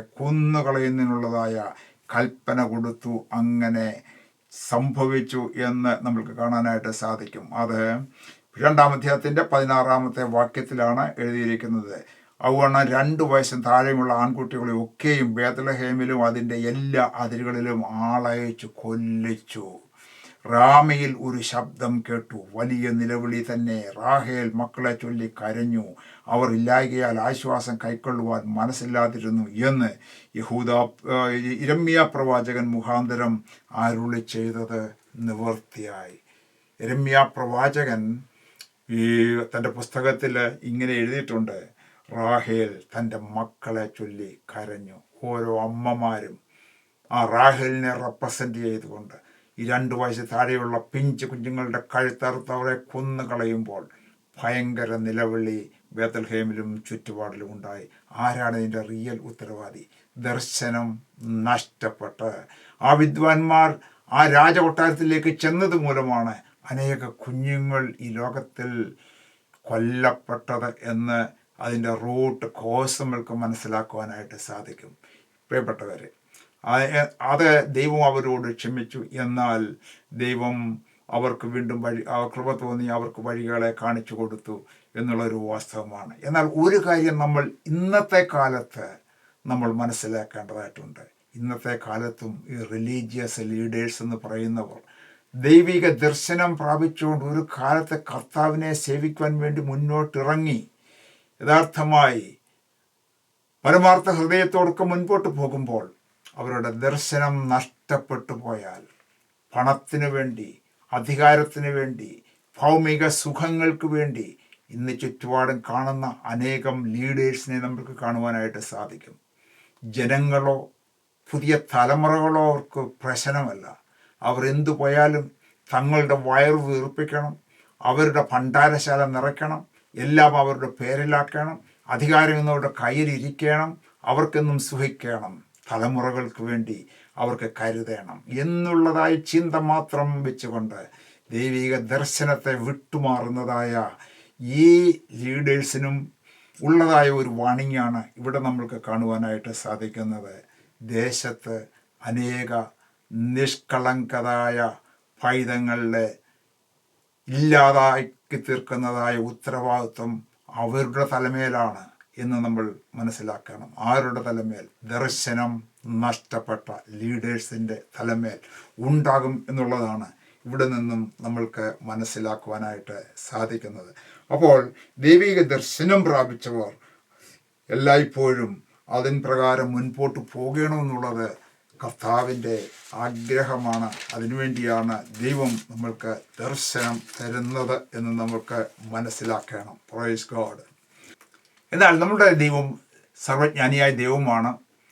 ഹെരോദ രാജാവ് ഈ കൽപ്പന പുറപ്പെടുവിച്ചാൽ തന്നെ അവൻ്റെ ആ പ്രവർത്തനത്താൽ ദൈവിക പദ്ധതി നശിച്ചു പോകുവാനായിട്ട് ദൈവം ആഗ്രഹിച്ചില്ല. ദൈവത്തിന് അവനെ നശിപ്പിക്കുവാനായിട്ട് സാധിക്കും. എന്നാൽ ആ ഒരു ചിന്താഗതി അല്ല ദൈവം അവിടെ സ്വീകരിച്ചത്. കൃപായുഗത്തിൽ കൃപ പകരുവാനായിട്ട് ജനിച്ചതായ നമ്മുടെ കർത്താവായ യേശു ക്രിസ്തു ഒരു ഒരു ഒരു ഒരു ആ ഒരു രീതിയിൽ തന്നെ കൃപയോടുകൂടെ ദൈവം ജോസഫിനോട് പറയുകയാണ്, ഹെരോദ രാജാവ് ഇങ്ങനെ കൽപ്പന പുറപ്പെടുവിച്ചിരിക്കുന്നു, നീ ശിശുവിനെയും കൂട്ടിക്കൊണ്ട് നീ മിസ്രൈമിലേക്ക് പോവുക എന്ന് പറഞ്ഞിട്ട് അങ്ങനെ യോസേഫ്, മറിയ, പൈതലും ചേർന്ന് മിസ്രൈമിലേക്ക് പോകുന്നതായിട്ടുള്ളതായ ആ കാര്യം നമ്മൾക്ക് കാണാനായിട്ട് സാധിക്കും. നമ്മളുടെ കഥ മുൻപോട്ട് പോകുമ്പോൾ ആ ഹെരോദ രാജാവ് മരിക്കുന്നു. അതിനുശേഷമായിട്ട് ദൈവത്തിൻ്റെ ആലോചന യോസഫിന് കിട്ടുന്നു. ഇതാ ആ ഹെരോദ രാജാവ് മരിച്ചുപോയി, നീ ഇനി തിരിച്ച് ദേശത്തേക്ക് വരിക, ബേത്ലഹേമിലേക്ക് വരിക എന്ന് പറഞ്ഞു, ഇസ്രായേലിലേക്ക് കടന്നു വരിക എന്ന് പറഞ്ഞിട്ട് അങ്ങനെ കടന്നു വന്നു. എന്നാൽ ഹെരോദാവിൻ്റെ മകൻ അവിടെ ഗലീല പ്രദേശത്ത് ഉള്ളതായ ആ സ്ഥലത്ത് ഉണ്ടായിരുന്നു. എന്നാൽ ഭയപ്പെട്ട് നസ്രയത്തിൽ പാർത്ത് വന്നു എന്ന് നമ്മൾക്ക് കാണുവാനായിട്ട് സാധിക്കും. നസ്രയത്ത് എന്ന സ്ഥലത്ത് യേശുവിനെയും കൊണ്ട് അവർ കുടുംബമായിട്ട് അവിടെ പാർത്തു, ആരും അറിയാതെ തന്നെ. അങ്ങനെ വളരെ വലിയ പ്രസിദ്ധിയൊന്നുമില്ലാതെ തന്നെ യേശു 30-ാമത്തെ വയസ്സ് വരെ അവിടെ ജീവിച്ചതായിട്ട് നമ്മൾക്ക് കാണുവാനായിട്ട് സാധിക്കും. Praise God. ദൈവത്തിന് സ്തോത്രം. ചാപ്റ്റർ 3 നമ്മൾക്ക് കടന്നു വരുവാനായിട്ട് സാധിക്കും. ഇവിടെ പറയുന്നത് 3 ഇങ്ങനെയാണ്: ആ കാലത്ത് യോഹന്നാൻ സ്നാപകൻ വന്നു, യഹൂദ്യ മരുഭൂമിയിൽ പ്രസംഗിച്ചു, സ്വർഗരാജ്യം സമീപിച്ചിരിക്കാൻ മാനസാന്തരപ്പെടുവീൻ, മരുഭൂമിയിൽ വിളിച്ചു പറയുന്നവൻ്റെ വാക്കാവിത, കർത്താവിൻ്റെ വഴി ഒരുക്കുവീൻ, അവൻ്റെ പാത നിരപ്പാക്കുവീൻ എന്ന് യെശയ്യാ പ്രവാചകൻ പറഞ്ഞവൻ ഇവൻ തന്നെ. ഇവിടെയും ദൈവത്തിൻ്റെ അരുളപ്പാട് നേരത്തെ തന്നെ ലഭിച്ചിരുന്നു. യെശയ്യാ പ്രവാചകന് ലഭിച്ചതായ ആ വചനം ഇങ്ങനെയാണ്. എന്താണ്? മരുഭൂമിയിൽ വിളിച്ചു പറയുന്നവരെ വാക്കാണ് ഇത്. കർത്താവിൻ്റെ വഴി ഒരുക്കുവീൻ, അവൻ്റെ പാത നിരപ്പാക്കുവീൻ എന്ന് ഈ യെശയ്യാ പ്രവാചകൻ പ്രവചനത്തിൽ എഴുതി വച്ചിട്ടുണ്ട്. അപ്പോൾ ആ പ്രകാരം തന്നെ ഈ മലാഖിയുടെ ആ പ്രവചനത്തിന് ശേഷമായിട്ട് 400 വർഷം കഴിഞ്ഞപ്പോൾ ഇതാ പുതിയ നിയമത്തിൽ ഈ മത്തായിയുടെ പുസ്തകത്തിൽ യേശുവിൻ്റെ വരവിനെക്കുറിച്ച് എഴുതിയിരിക്കുകയാണ്. അന്ന് ഈ യെശയ്യാ പ്രവാചകൻ പറഞ്ഞതായ പ്രവചനം നിവൃത്തിയാക്കുവാൻ വേണ്ടി ഇതാ യോഹന്നാൻ സ്നാപകൻ രംഗത്തേക്ക് കടന്നു വരുന്നു. യോഹന്നാൻ സ്നാപകനെക്കുറിച്ച് നമ്മൾ നോക്കുമ്പോൾ അവിടെ നമ്മൾക്ക് കാണുവാനായിട്ട് സാധിക്കുന്നത് അവൻ പഴയ നിയമത്തിൽ ജനിച്ചതായ ഒരാളാണ്. അവൻ പുരോഹിത കുടുംബത്തിൽ ജനിച്ചവനാണ്. അതിനുള്ളതായ അവകാശം അവനുണ്ടായിരുന്നു. അപ്പോൾ ദേവാലയത്തിൽ ശുശ്രൂഷിപ്പാനും ഒരു പുരോഹിത കർമ്മമൊക്കെ ചെയ്യുന്നതിനുള്ളതായ ആ ആഗ്രഹവും താല്പര്യവും അതിനുള്ളതായ എല്ലാവിധമായ അവകാശങ്ങളും ഉള്ളതായ ഒരു മനുഷ്യൻ ഇതാ അവൻ മരുഭൂമിയിലേക്ക് പോകുന്നതായിട്ടാണ് നമ്മൾക്ക് അവൻ്റെ ചരിത്രം കാണുന്നത്. അവൻ്റെ വേഷവിധാനങ്ങൾ എല്ലാം മാറി. വേഷം ഒക്കെ മരുഭൂമിയിലെ ഒരു വേഷം എടുത്തു. അവൻ അവിടുത്തെ ആഹാരം കഴിച്ചു. അങ്ങനെ ജീവിക്കുന്ന ഒരു പ്രത്യേക മനുഷ്യനായിട്ട് യോഹന്നാനെ അവിടെ നമ്മൾക്ക് കാണുവാനായിട്ട് സാധിച്ചു. അവൻ വിളിച്ചു പറയുന്നതായ ഒരു ശബ്ദമാണ് ഇവിടെ നമ്മൾ കാണുന്നത്. പറയുന്നത് 3:1 ഇങ്ങനെയാണ്: സ്വർഗരാജ്യം സമീപിച്ചിരിക്കയാൽ മാനസാന്തരപ്പെടുവീൻ എന്ന് പറഞ്ഞുകൊണ്ട് ഇതാ യോഹന്നാൻ അവിടെ വിളിച്ച് പറയുന്നതായ കാര്യമാണ്. അവൻ്റെ പാത നിരപ്പാക്കുവാൻ വേണ്ടി ഇതാ യോഹന്നാൻ അവിടേക്ക് കടന്നു വന്നിരിക്കുകയാണ്. മലാക്കി പുസ്തകത്തിൽ നമ്മൾ കാണുമ്പോൾ നമ്മൾ പഠിച്ചു, അവൻ വേഗം വരുന്നു എന്ന് പറഞ്ഞപ്പോൾ ഇതാ യോഹന്നാൻ പറയുകയാണ്, സ്വർഗരാജ്യം ഇതാ സമീപിച്ചിരിക്കുകയാണ്, അവന് വേണ്ടി പാത നിരപ്പാക്കുവേൻ. എന്താണ് ഈ പാത നിരപ്പാക്കുക എന്ന് പറയുമ്പോൾ? ഒരു രാജാവ് ഒരു പ്രത്യേക സ്ഥലത്തേക്ക് കടന്നു ചെല്ലുമ്പോൾ പാത നിരപ്പാക്കണം. തിരുവനന്തപുരം പട്ടണം അല്ലെങ്കിൽ ഏതെങ്കിലും ഒരു വലിയ പട്ടണത്തിലേക്ക്, ഒരു ഗ്രാമത്തിലേക്ക് ഒരു രാജാവ് എഴുന്നള്ളി വരുമ്പോൾ ആ രാജവീതിയായിട്ട് ആ ഭാഗങ്ങളെല്ലാം നല്ല ക്ലീനാക്കി, എല്ലാ ശുദ്ധമല്ലാത്ത കാര്യങ്ങൾ എല്ലാം തന്നെ അവിടുന്ന് മാറ്റി ഒരു ഒരുക്കം അവിടെ ചെയ്യുക പതിവാണ്. അതുപോലെയാണ് അവൻ്റെ പാത നിരപ്പാക്കുവാൻ യഹൂദന്മാരുടെ രാജാവിനുള്ളതായ കാര്യം. അതാണ് മത്തായി തൻ്റെ വ്യൂവിൽ കൂടെ ഈ പുസ്തകത്തിൽ എഴുതിയിരിക്കുന്നത് എന്ന് നമ്മൾക്ക് കാണുവാനായിട്ട് സാധിക്കും. Praise God. ഇവൻ തന്നെ എന്നാണ് പറഞ്ഞിരിക്കുന്നത്. എന്നിങ്ങനെ യെശയ്യാ പ്രവാചകൻ പറഞ്ഞവൻ ഇവൻ തന്നെ എന്ന് പറഞ്ഞിട്ട് യോഹന്നാൻ്റെ കാര്യങ്ങളെക്കുറിച്ച് ഒക്കെ ഡീറ്റെയിലായിട്ട് എഴുതിയിരിക്കുകയാണ്. ആ ഭാഗം നിങ്ങൾ വായിച്ചാൽ മതി. 3-ാമത്തെ അധ്യായം. അവിടെ യോഹന്നാൻ പറയുന്നതായ പ്രത്യേകമായ ഒരു കാര്യമുണ്ട്. അത് 11-ാമത്തെ വാക്യം പറയുന്നത് ഇങ്ങനെയാണ്: ഞാൻ നിങ്ങളെ മാനസാന്തരത്തിനായി വെള്ളത്തിൽ സ്നാനമേൽപ്പിക്കുന്നേ ഉള്ളൂ. എൻ്റെ പിന്നാലെ വരുന്നവനോ എന്നേക്കാൾ ബലവാനാകുന്നു. അവൻ്റെ ചെരുപ്പ് ചുമപ്പാൻ ഞാൻ മതിയായവനല്ല. അവൻ നിങ്ങളെ പരിശുദ്ധാത്മാവിലും തീയിലും സ്നാനം ഏൽപ്പിക്കും. വീശുമുറം അവൻ്റെ കയ്യിലുണ്ട്. അവൻ്റെ കളത്തെ മുറ്റം വെടിപ്പാക്കി കോതമ്പ് കളപ്പുരയിൽ കൂട്ടിവയ്ക്കുകയും പതിർക്കടാത്ത തീയിലിട്ട് ചുട്ടുകളയുകയും ചെയ്യും. അവൻ്റെ അധികാരത്തെ കുറിക്കുകയാണ്. ഓരോ മനുഷ്യരുടെ മേലും, ലോകത്തുള്ള സകല മനുഷ്യരെയും നീതിമാന്മാരും അല്ലാത്തവരുമായവരെ വേർതിരിക്കുവാനുള്ളതായ കഴിവും പ്രാപ്തിയും ഉള്ള ആ രാജാവ് ഇതാ എൻ്റെ പിന്നാലെ വരുന്നു. അവൻ്റെ കാലിലെ ചെരുപ്പ് അഴിക്കുവാൻ പോലും ഞാൻ യോഗ്യനല്ല എന്നാണ് തന്നെ താഴ്ത്തിക്കൊണ്ട് യോഹന്നാൻ ഇവിടെ നമ്മൾക്ക് കാണുവാനായിട്ട് സാധിക്കുന്നത്. യോഹന്നാൻ പറയുന്നു. 15-ാമത്തെ വാക്യം നമ്മൾ നോക്കുമ്പോൾ അവിടെ ഇങ്ങനെയാണ് എഴുതിയിരിക്കുന്നത്: പിന്നെ നീ എൻ്റെ അടുക്കൽ വരുന്നുവോ എന്ന് പറഞ്ഞു. യേശു അവനോട്, ഇപ്പോൾ സമ്മതിക്കുക, ഇങ്ങനെ സകല നീതിയും നിവർത്തിക്കുന്നത് നമുക്ക് ഉചിതം എന്ന് ഉത്തരം പറഞ്ഞു. ആ സമയത്താണ് യേശു തൻ്റെ ശുശ്രൂഷയ്ക്കായിട്ട് 30-ാമത്തെ വയസ്സിൽ യോഹന്നാൻ്റെ സമീപത്തേക്ക് അടുത്തു വരികയാണ്. യോർദാൻ നദിയിൽ താൻ സ്നാനപ്പെടുത്തിക്കൊണ്ടിരിക്കുമ്പോൾ തന്നെ സ്നാനപ്പെടുത്തണം എന്ന് യേശു ആവശ്യപ്പെടുകയാണ്. പ്രിയപ്പെട്ടവരെ, ഒരു പക്ഷേ പലർക്കും സ്നാനം എന്ന് പറയുന്നത് ഒരു നിന്ദാ വിഷയം പോലെയാണ്, ആവശ്യമില്ലാത്ത ഒരു കാര്യം പോലെയാണ്. അല്ലെങ്കിൽ ക്രിസ്ത്യാനികളല്ലാത്തവരെ ക്രിസ്ത്യാനികളാക്കുവാൻ വേണ്ടി ചെയ്യുന്ന ഒരു കാര്യമായിട്ടാണ് പലരും ചിന്തിച്ചിരിക്കുന്നത്. എന്നാൽ അങ്ങനെയല്ല. ഇതാ സർവശക്തനായ ദൈവത്തിൻ്റെ പുത്രൻ ഈ ലോകത്തിലേക്ക് കടന്നു വന്നപ്പോൾ വിശുദ്ധിയിൽ ഭയങ്കരനായവൻ, ജീവിതത്തിൽ യാതൊരു മാലിന്യമോ പാപവും ഇല്ലാത്തവൻ, ലോകത്തിൻ്റെ ആദ്യം തന്നെ ഉണ്ടായിരുന്നവൻ, നമ്മെ സൃഷ്ടിച്ചവൻ കടന്നു വന്നിട്ട് മനുഷ്യവേഷം എടുത്തുകൊണ്ടൊരു മനുഷ്യനായിട്ട് വന്ന് പറയുകയാണ്. എന്താണ് പറയുന്നത്? എന്നെ ഇപ്പോൾ നീ സമ്മതിക്കുക, എന്നെ സ്നാനപ്പെടുത്തുക എന്ന് യോഹന്നാനോട് പറയുകയാണ്, ഒരു മനുഷ്യനോട് പറയുകയാണ്.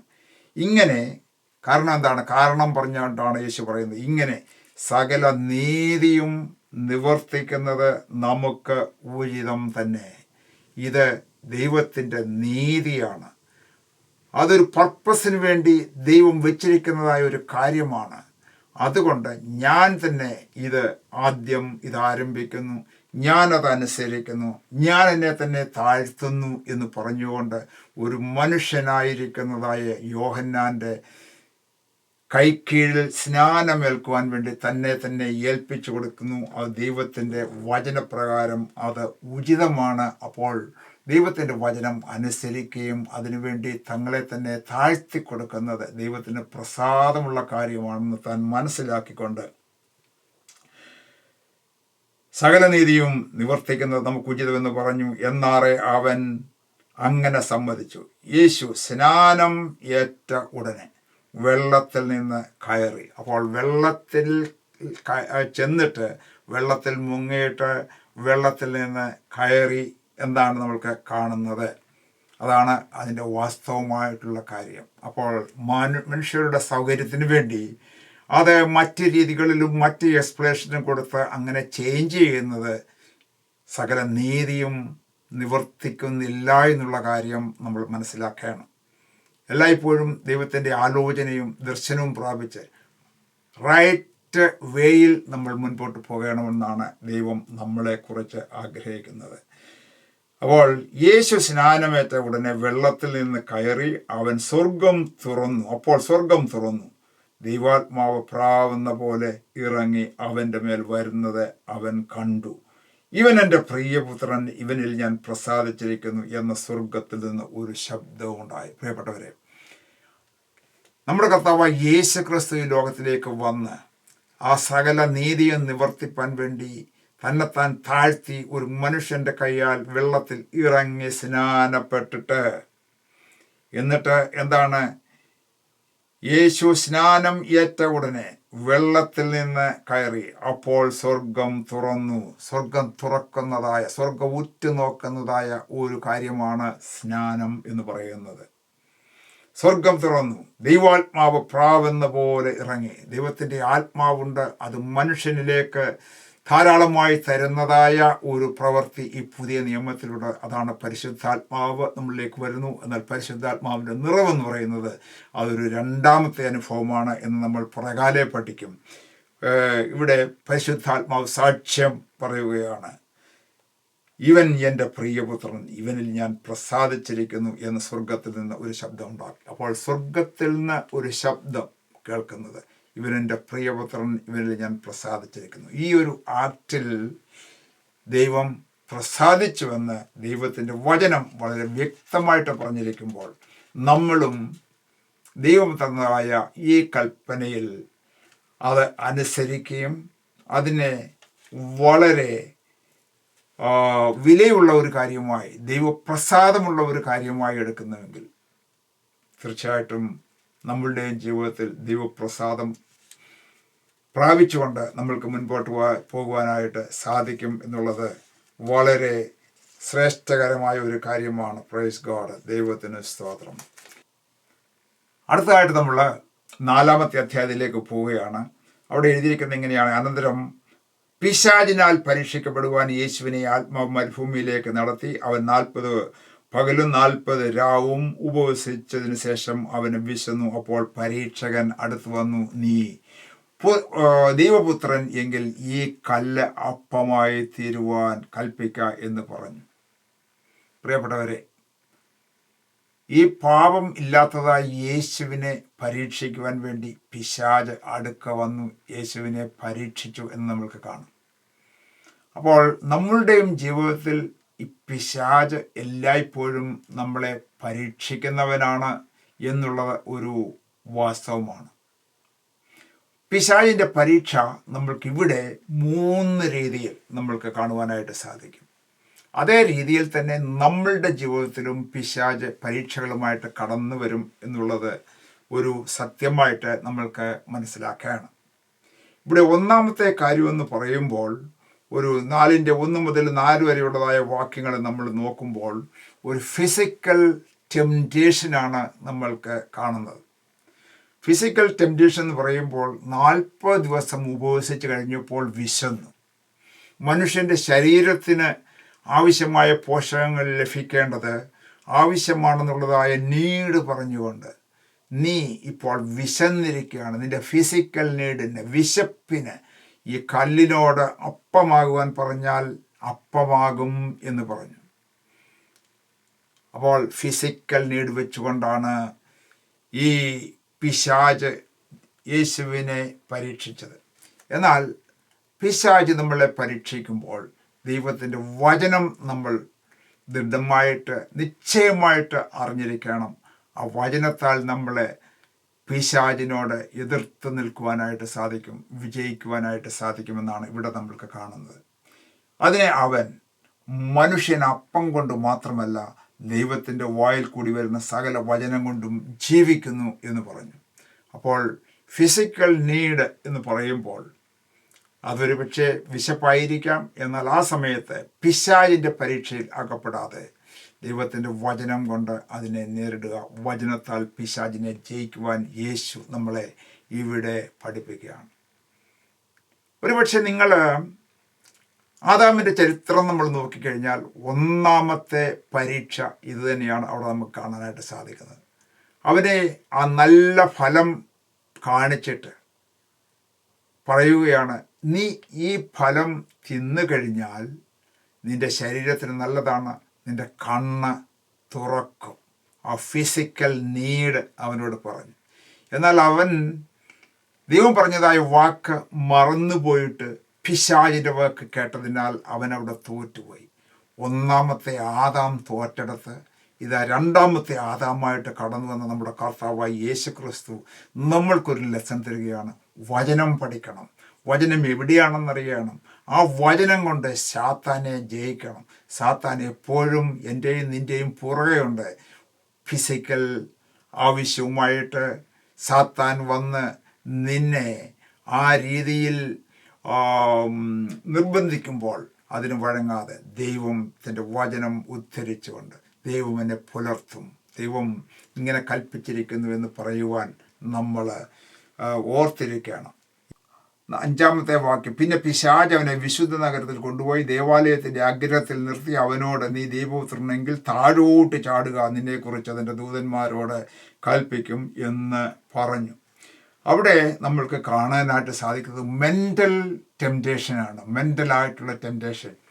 നീ ഇങ്ങനെ ഒരു അത്ഭുത പ്രവൃത്തി ചെയ്ത് കഴിഞ്ഞാൽ നീ അങ്ങോട്ട് താഴോട്ട് ചാടും, ദൈവദൂതന്മാർ നിന്നെ പിടിക്കും, ഈ അത്ഭുതം കണ്ട് ജനങ്ങളെല്ലാം വിസ്മയിക്കും എന്ന് പറഞ്ഞിട്ട് നല്ല ഒരു കാര്യമായിട്ടാണ് പിശാച് ഈ വിഷയം അവതരിപ്പിക്കുന്നത്. എന്നാൽ എന്താണ് യേശു ഇവിടെ പറയുന്നത്? ഇവിടെ ചിലപ്പോൾ ദൈവത്തിൻ്റെ വചനം പിശാചിനും അറിയാം. പിശാച് ദൈവത്തിൻ്റെ വചനം പറഞ്ഞുകൊണ്ട് തന്നെയാണ് പറയുന്നത്. അങ്ങനെ പറഞ്ഞുകൊണ്ട് പറയുമ്പോൾ ഇവിടെ യേശു അതിന് തക്കതായ മറുപടി ദൈവത്തിൻ്റെ വചനം കൊണ്ട് തന്നെ പറയുകയാണ്. നിന്റെ ദൈവമായ കർത്താവിനെ പരീക്ഷിക്കരുത് എന്നും കൂടെ എഴുതിയിരിക്കുന്നുവല്ലോ എന്ന് പറഞ്ഞു. ചില വചനങ്ങൾ നമ്മൾക്ക് ശരിയായിട്ട് മനസ്സില്ല ആകുന്നില്ല എങ്കിൽ അതിന് പറ്റിയതായ മറ്റു വചനങ്ങൾ, സമാന്തരമായ മറ്റു വചനങ്ങൾ ഉണ്ടോ എന്ന് നമ്മൾ നോക്കി അങ്ങനെ വചനത്തിൽ നമ്മൾ നിശ്ചയമുള്ളവരായിരിക്കുകയും ദൈവവചനത്താൽ സാത്താനെ തോൽപ്പിക്കുകയും ചെയ്യണം എന്നാണ് നമ്മൾ ഇവിടെ നമ്മൾക്ക് മനസ്സിലാക്കുന്നത്. മെൻ്റൽ ടെംപ്റ്റേഷൻ എന്ന് പറയുമ്പോൾ നീ ഈ ഉയരമുള്ള സ്ഥലത്ത് നിന്ന് അങ്ങോട്ട് ചാടിക്കഴിഞ്ഞാൽ നീ ഒരു വീര്യപ്രവൃത്തിയാണ് ചെയ്യുന്നത്. നിൻ്റെ മനസ്സിൽ ഈ കാര്യം ഒന്ന് ചിന്തിച്ച് നോക്ക്. നിൻ്റെ മനസ്സിൽ ഇതെടുത്തുകൊണ്ട് താഴോട്ട് ചാടുക, ദൂതന്മാർ നിന്നെ കൈക്കൊള്ളും, പിടിക്കും എന്ന് വചനത്തിൽ പറഞ്ഞിട്ടുണ്ടെന്ന് പറഞ്ഞുകൊണ്ട് നിന്നെ ടെംപ്റ്റ് ചെയ്യിപ്പിക്കുകയാണ്. എന്നാൽ യേശു പറയുകയാണ്, നിൻ്റെ ദൈവമായ യഹോവയെ നീ അങ്ങനെ പരീക്ഷിക്കരുത്. നമ്മളുടെയും ജീവിതത്തിൽ അങ്ങനെ ഉള്ളതായ പരീക്ഷകളെ അവോയ്ഡ് ചെയ്യുവാൻ തക്കവണ്ണം വചനത്തിൽ നമ്മൾ ഉറപ്പുള്ളവരായിരിക്കണം. ആദാമിൻ്റെ ജീവിതത്തിൽ കാണുന്നത്, നീ ഈ ഫലം തിന്നു കഴിഞ്ഞാൽ നീ ദൈവത്തെ പോലെ ആകും എന്നുള്ളതായ ആ ഒരു വലിയ കാഴ്ച അവൻ്റെ മനസ്സിലേക്ക് കൊടുത്തു. അപ്പോൾ ആദാം വിചാരിച്ചു, ഞാൻ ദൈവത്തെ പോലെ ആയാൽ പിന്നീട് എനിക്ക് പിന്നെ മറ്റൊന്നും വേണ്ടല്ലോ, ദൈവത്തെ അനുസരിക്കേണ്ട കാര്യമല്ലോ, ദൈവത്തിനോട് ഈക്വലായിട്ട് നടന്നാൽ മതിയല്ലോ, ഞാനൊന്ന് ഭക്ഷിക്കുന്നുണ്ട്, എന്നാട്ട് കുഴപ്പമെന്ന് പറഞ്ഞുകൊണ്ട് അവനവിടെ തോറ്റപ്പോൾ രണ്ടാമത്തെ ആദാം പറയുകയാണ്, നിൻ്റെ ദൈവമായ യഹോവയെ നീ പരീക്ഷിക്കരുത് എന്നാണ് അവിടെ നമ്മൾക്ക് കാണുവാനായിട്ട് സാധിക്കുന്നത്. അങ്ങനെ വചനം കൊണ്ട്, ദൈവം കൊടുത്തതായ വചനം കൊണ്ട് യേശു സാത്താനെ തോൽപ്പിച്ചു എന്ന് നമ്മൾക്കിവിടെ കാണാനായിട്ട് സാധിക്കും. നമ്മളുടെ ജീവിതത്തിൽ സാത്താൻ പലപ്പോഴും പലവിധമായ മോഹങ്ങൾ കൊണ്ടുവരും. നമ്മളുടെ മനസ്സിൽ കൂടെ ഊഹാപോഹങ്ങൾ, പലവിധമായ കോട്ടകളൊക്കെ പൊക്കിക്കെട്ടിയിട്ട് അങ്ങനെ നീ ചെയ്യ് എന്ന് പറഞ്ഞുകൊണ്ട് മുൻപോട്ട് തള്ളുമ്പോൾ അതിൽ നമ്മൾ വീണു പോകരുത്, കർത്താവിനെ ഒരിക്കലും പരീക്ഷിക്കരുത് എന്നാണ് ഇവിടെ നമ്മൾക്ക് കാണാനായിട്ട് സാധിക്കുന്നത്. ഇനിയും മൂന്നാമതായിട്ട് നമ്മൾ കാണുമ്പോൾ 4:8 മുതലുള്ളതായ വാക്യങ്ങൾ, പിന്നെ പിശാച് അവനെ ഏറ്റവും ഉയർന്ന ഒരു മലമേൽ കൂട്ടിക്കൊണ്ടുപോയി ലോകത്തിലുള്ള സകല രാജ്യങ്ങളെയും അവയുടെ മഹത്വത്തെയും കാണിച്ചു. വീണ് എന്നെ നമസ്കരിച്ചാൽ ഇതൊക്കെയും നിനക്ക് തരാം എന്ന് അവനോട് പറഞ്ഞു. യേശു അവനോട്, സാത്താനെ, എന്നെ വിട്ടുപോ, നിന്റെ ദൈവമായ കർത്താവിനെ നമസ്കരിച്ച് അവനെ മാത്രമേ ആരാധിക്കാവൂ എന്ന് എഴുതിയിരിക്കുന്നുവല്ലോ എന്ന് പറഞ്ഞു. ഇവിടുത്തെ വിഷയം നിങ്ങൾക്ക് മനസ്സിലായി കാണുമെന്ന് ഞാൻ വിശ്വസിക്കുന്നു. ഒരു മലമേൽ കൊണ്ടുവന്നിട്ട് പറയുകയാണ്, ഈ കാണുന്നതായ ലോകം എല്ലാം എൻ്റേതാണ്. ഇതാ നിന്റെ മകനായിരുന്ന ആദാമിനെ പറ്റിച്ച് ഞാൻ അവൻ്റെ കയ്യിൽ നിന്നും അതിൻ്റെ തീരാധാരം എടുത്തിരിക്കുകയാണ്. ഞാനാണ് ഇതിൻ്റെ മേൽ അവകാശമുള്ളത്. നീ ഒരു കാര്യം ചെയ്യ്, നീ വന്നിട്ട് എന്നെ ഒന്ന് നമസ്കരിച്ചാൽ മതി, നിനക്ക് ഇതെല്ലാം ഞാൻ തരാം എന്നുള്ളതായ ഒരു മോഹന വാഗ്ദാനമാണ് ഇവിടെ കൊടുക്കുന്നത്. Praise God. അപ്പോൾ ദൈവം പറയുകയാണ്, നിന്റെ ദൈവമായ യഹോവയെ മാത്രമേ നീ ആരാധിക്കാവൂ. ഇവിടെ ആരാധനയെക്കുറിച്ചാണ് പറയുന്നത്. Praise God. അപ്പോൾ നമ്മളുടെ ജീവിതത്തിലും പിശാച് ഈ ലോകത്തിലെ പ്രതാപങ്ങളും ലോകത്തിലെ കാര്യങ്ങളൊക്കെ കൊണ്ടുവച്ചിട്ട് ഞാൻ നിനക്കിത് തരാം എന്ന് പറഞ്ഞാൽ, ആരാധനയൊന്ന് അല്പം ഒന്ന് നിർത്തിവെക്കുക, നീ എന്നെ ഒന്ന് ആരാധിക്കുക എന്ന് പറഞ്ഞാൽ ഒരിക്കലും അതിന് അവസരം കൊടുക്കാതെ എൻ്റെ ദൈവമായ യഹോവയെ മാത്രമേ ആരാധിക്കാവൂ എന്ന് യേശു പറഞ്ഞതുപോലെ വചനത്താൽ നമ്മൾ സാത്താനെ തോൽപ്പിക്കുക. അപ്പോൾ നമ്മളുടെ ജീവിതത്തിൽ സാത്താൻ പല രീതികളിൽ അടുത്ത് വരും, നമ്മളെ തോൽപ്പിക്കുവാൻ വേണ്ടി, അപകടത്തിലാക്കുവാൻ വേണ്ടി. എന്നാൽ നമ്മൾ വളരെ സൂക്ഷ്മതയുള്ളവരായിരിക്കണം എന്നാണ് ഇവിടെ നമ്മൾക്ക് കാണുവാനായിട്ട് കഴിയുന്നത്. ഇനിയും 4-ാം അധ്യായത്തിൻ്റെ 12 മുതലുള്ളതായ വാക്യങ്ങൾ നമ്മൾക്ക് കാണുമ്പോൾ അവിടെ നമ്മൾക്ക് കാണുവാനായിട്ട് സാധിക്കുന്നത് ഇങ്ങനെയാണ്. യോഹന്നാൻ തടവിലായി എന്ന് കേട്ടാറെ അവൻ ഗലീലയ്ക്ക് വാങ്ങിപ്പോയി. നാസറേത്ത് വിട്ട സെബുലൂന്റെയും നഫ്താലിയുടെയും അതിരുകളിൽ കടക്കരയുള്ള കഫർനഹൂമിൽ ചെന്ന് പാർത്തു. ഇവിടെ ഈ സമയം യേശുക്രിസ്തു സ്നാനമേറ്റ് മരുഭൂമിയിലേക്ക് സാത്താനാൽ പരീക്ഷിക്കപ്പെട്ടിട്ട് ശുശ്രൂഷകളൊക്കെ ആരംഭിച്ചു കൊണ്ടിരിക്കുകയാണ്. അപ്പോൾ ആ ശുശ്രൂഷകളൊക്കെ ആരംഭിച്ചു കൊണ്ടിരിക്കുമ്പോഴാണ് ഇതാ യോഹന്നാനെ ഈ ഹെരോദ രാജാവ് പിടിച്ച് തടവിലാക്കി കഴിഞ്ഞു. ഏത് സമയവും അവൻ്റെ തല വെട്ടുവാൻ വേണ്ടി ഉള്ളതായ നിമിഷം കാത്തുകൊണ്ടിരിക്കുന്നതായ ഒരു അവസരമാണ് ഇവിടെ നമ്മൾ കാണുന്നത്. പലപ്പോഴും ഇന്നത്തെ കാലത്തും ദൈവഭക്തന്മാരും അല്ലെങ്കിൽ തിയോളജൻസൊക്കെ ഉത്തരം ശരിയായിട്ട് പറയുവാൻ കഴിവില്ലാത്ത വിഷമിക്കുന്നതായ ഒരു സബ്ജക്റ്റാണ് ദൈവദാസന്മാർ അല്ലെങ്കിൽ ദൈവത്തെ സ്നേഹിക്കുന്ന ദൈവദാസന്മാരെ എങ്ങനെയാണ് ഈ ലോകം തലവെട്ടിക്കൊല്ലുന്നത്, എങ്ങനെയാണ് അവരെ ഷൂട്ട് ചെയ്ത് കൊല്ലുന്നത്, എങ്ങനെയാണ് അവരെ ഇങ്ങനെ ഉപദ്രവിക്കുന്നത്, എങ്ങനെയാണ് അവരെ ജയിലിലിടുന്നത്. ഈ യോഹന്നാനാണെങ്കിൽ യേശുവിൻ്റെ കാലത്ത് യേശുവിൻ്റെ മുൻഗാമിയായിട്ട് വന്ന ഈ യോഹന്നാനെ ഇത് ഹെരോദ രാജാവ് പിടിച്ച് തടവിലിട്ടിരിക്കുന്നു. അവൻ്റെ ശിരച്ഛേദം ഏത് സമയത്തും നടക്കാം. വലിയ ടെൻഷനിലായിരിക്കുന്നതായ യോഹന്നാൻ്റെ കാര്യമാണ് ഇവിടെ എഴുതിയിരിക്കുന്നത്. അവനെ തടവിലാക്കി. ഇതിനോടനുബന്ധിച്ച് ഈ ഭാഗങ്ങൾ അല്പം ഒന്ന് നിർത്തിയിട്ട് ഞാൻ യോഹന്നാൻ്റെ അടുത്ത സ്റ്റെപ്പ് കൂടെ പറഞ്ഞിട്ട് ഈ ലെസൺ ഇവിടെ അവസാനിപ്പിക്കുവാനായിട്ടാണ് ഞാൻ ആഗ്രഹിക്കുന്നത്. യോഹന്നാൻ 4 മുതൽ ഉള്ളതായ അധ്യായങ്ങൾ അല്പം ഒന്ന് നിർത്തിയിട്ട് 11-ാം അധ്യായത്തിലേക്ക് നമ്മൾ കടന്നു വരുമ്പോൾ ഈ യോഹന്നാൻ്റെ തടവിലുള്ളതായ പ്രശ്നങ്ങളെക്കുറിച്ച് ഒന്ന് അല്പം കൂടെ ഡീറ്റെയിൽ ആയിട്ട് സംസാരിച്ചിട്ട് നമുക്ക് വീണ്ടും തിരികെ വരുവാനായിട്ട് സാധിക്കും. അതായത് 11-ാം അധ്യായത്തിൻ്റെ 2-ാമത്തെ വാക്യം നമ്മൾ വായിക്കുമ്പോൾ ഇങ്ങനെയാണ് കാണുന്നത്.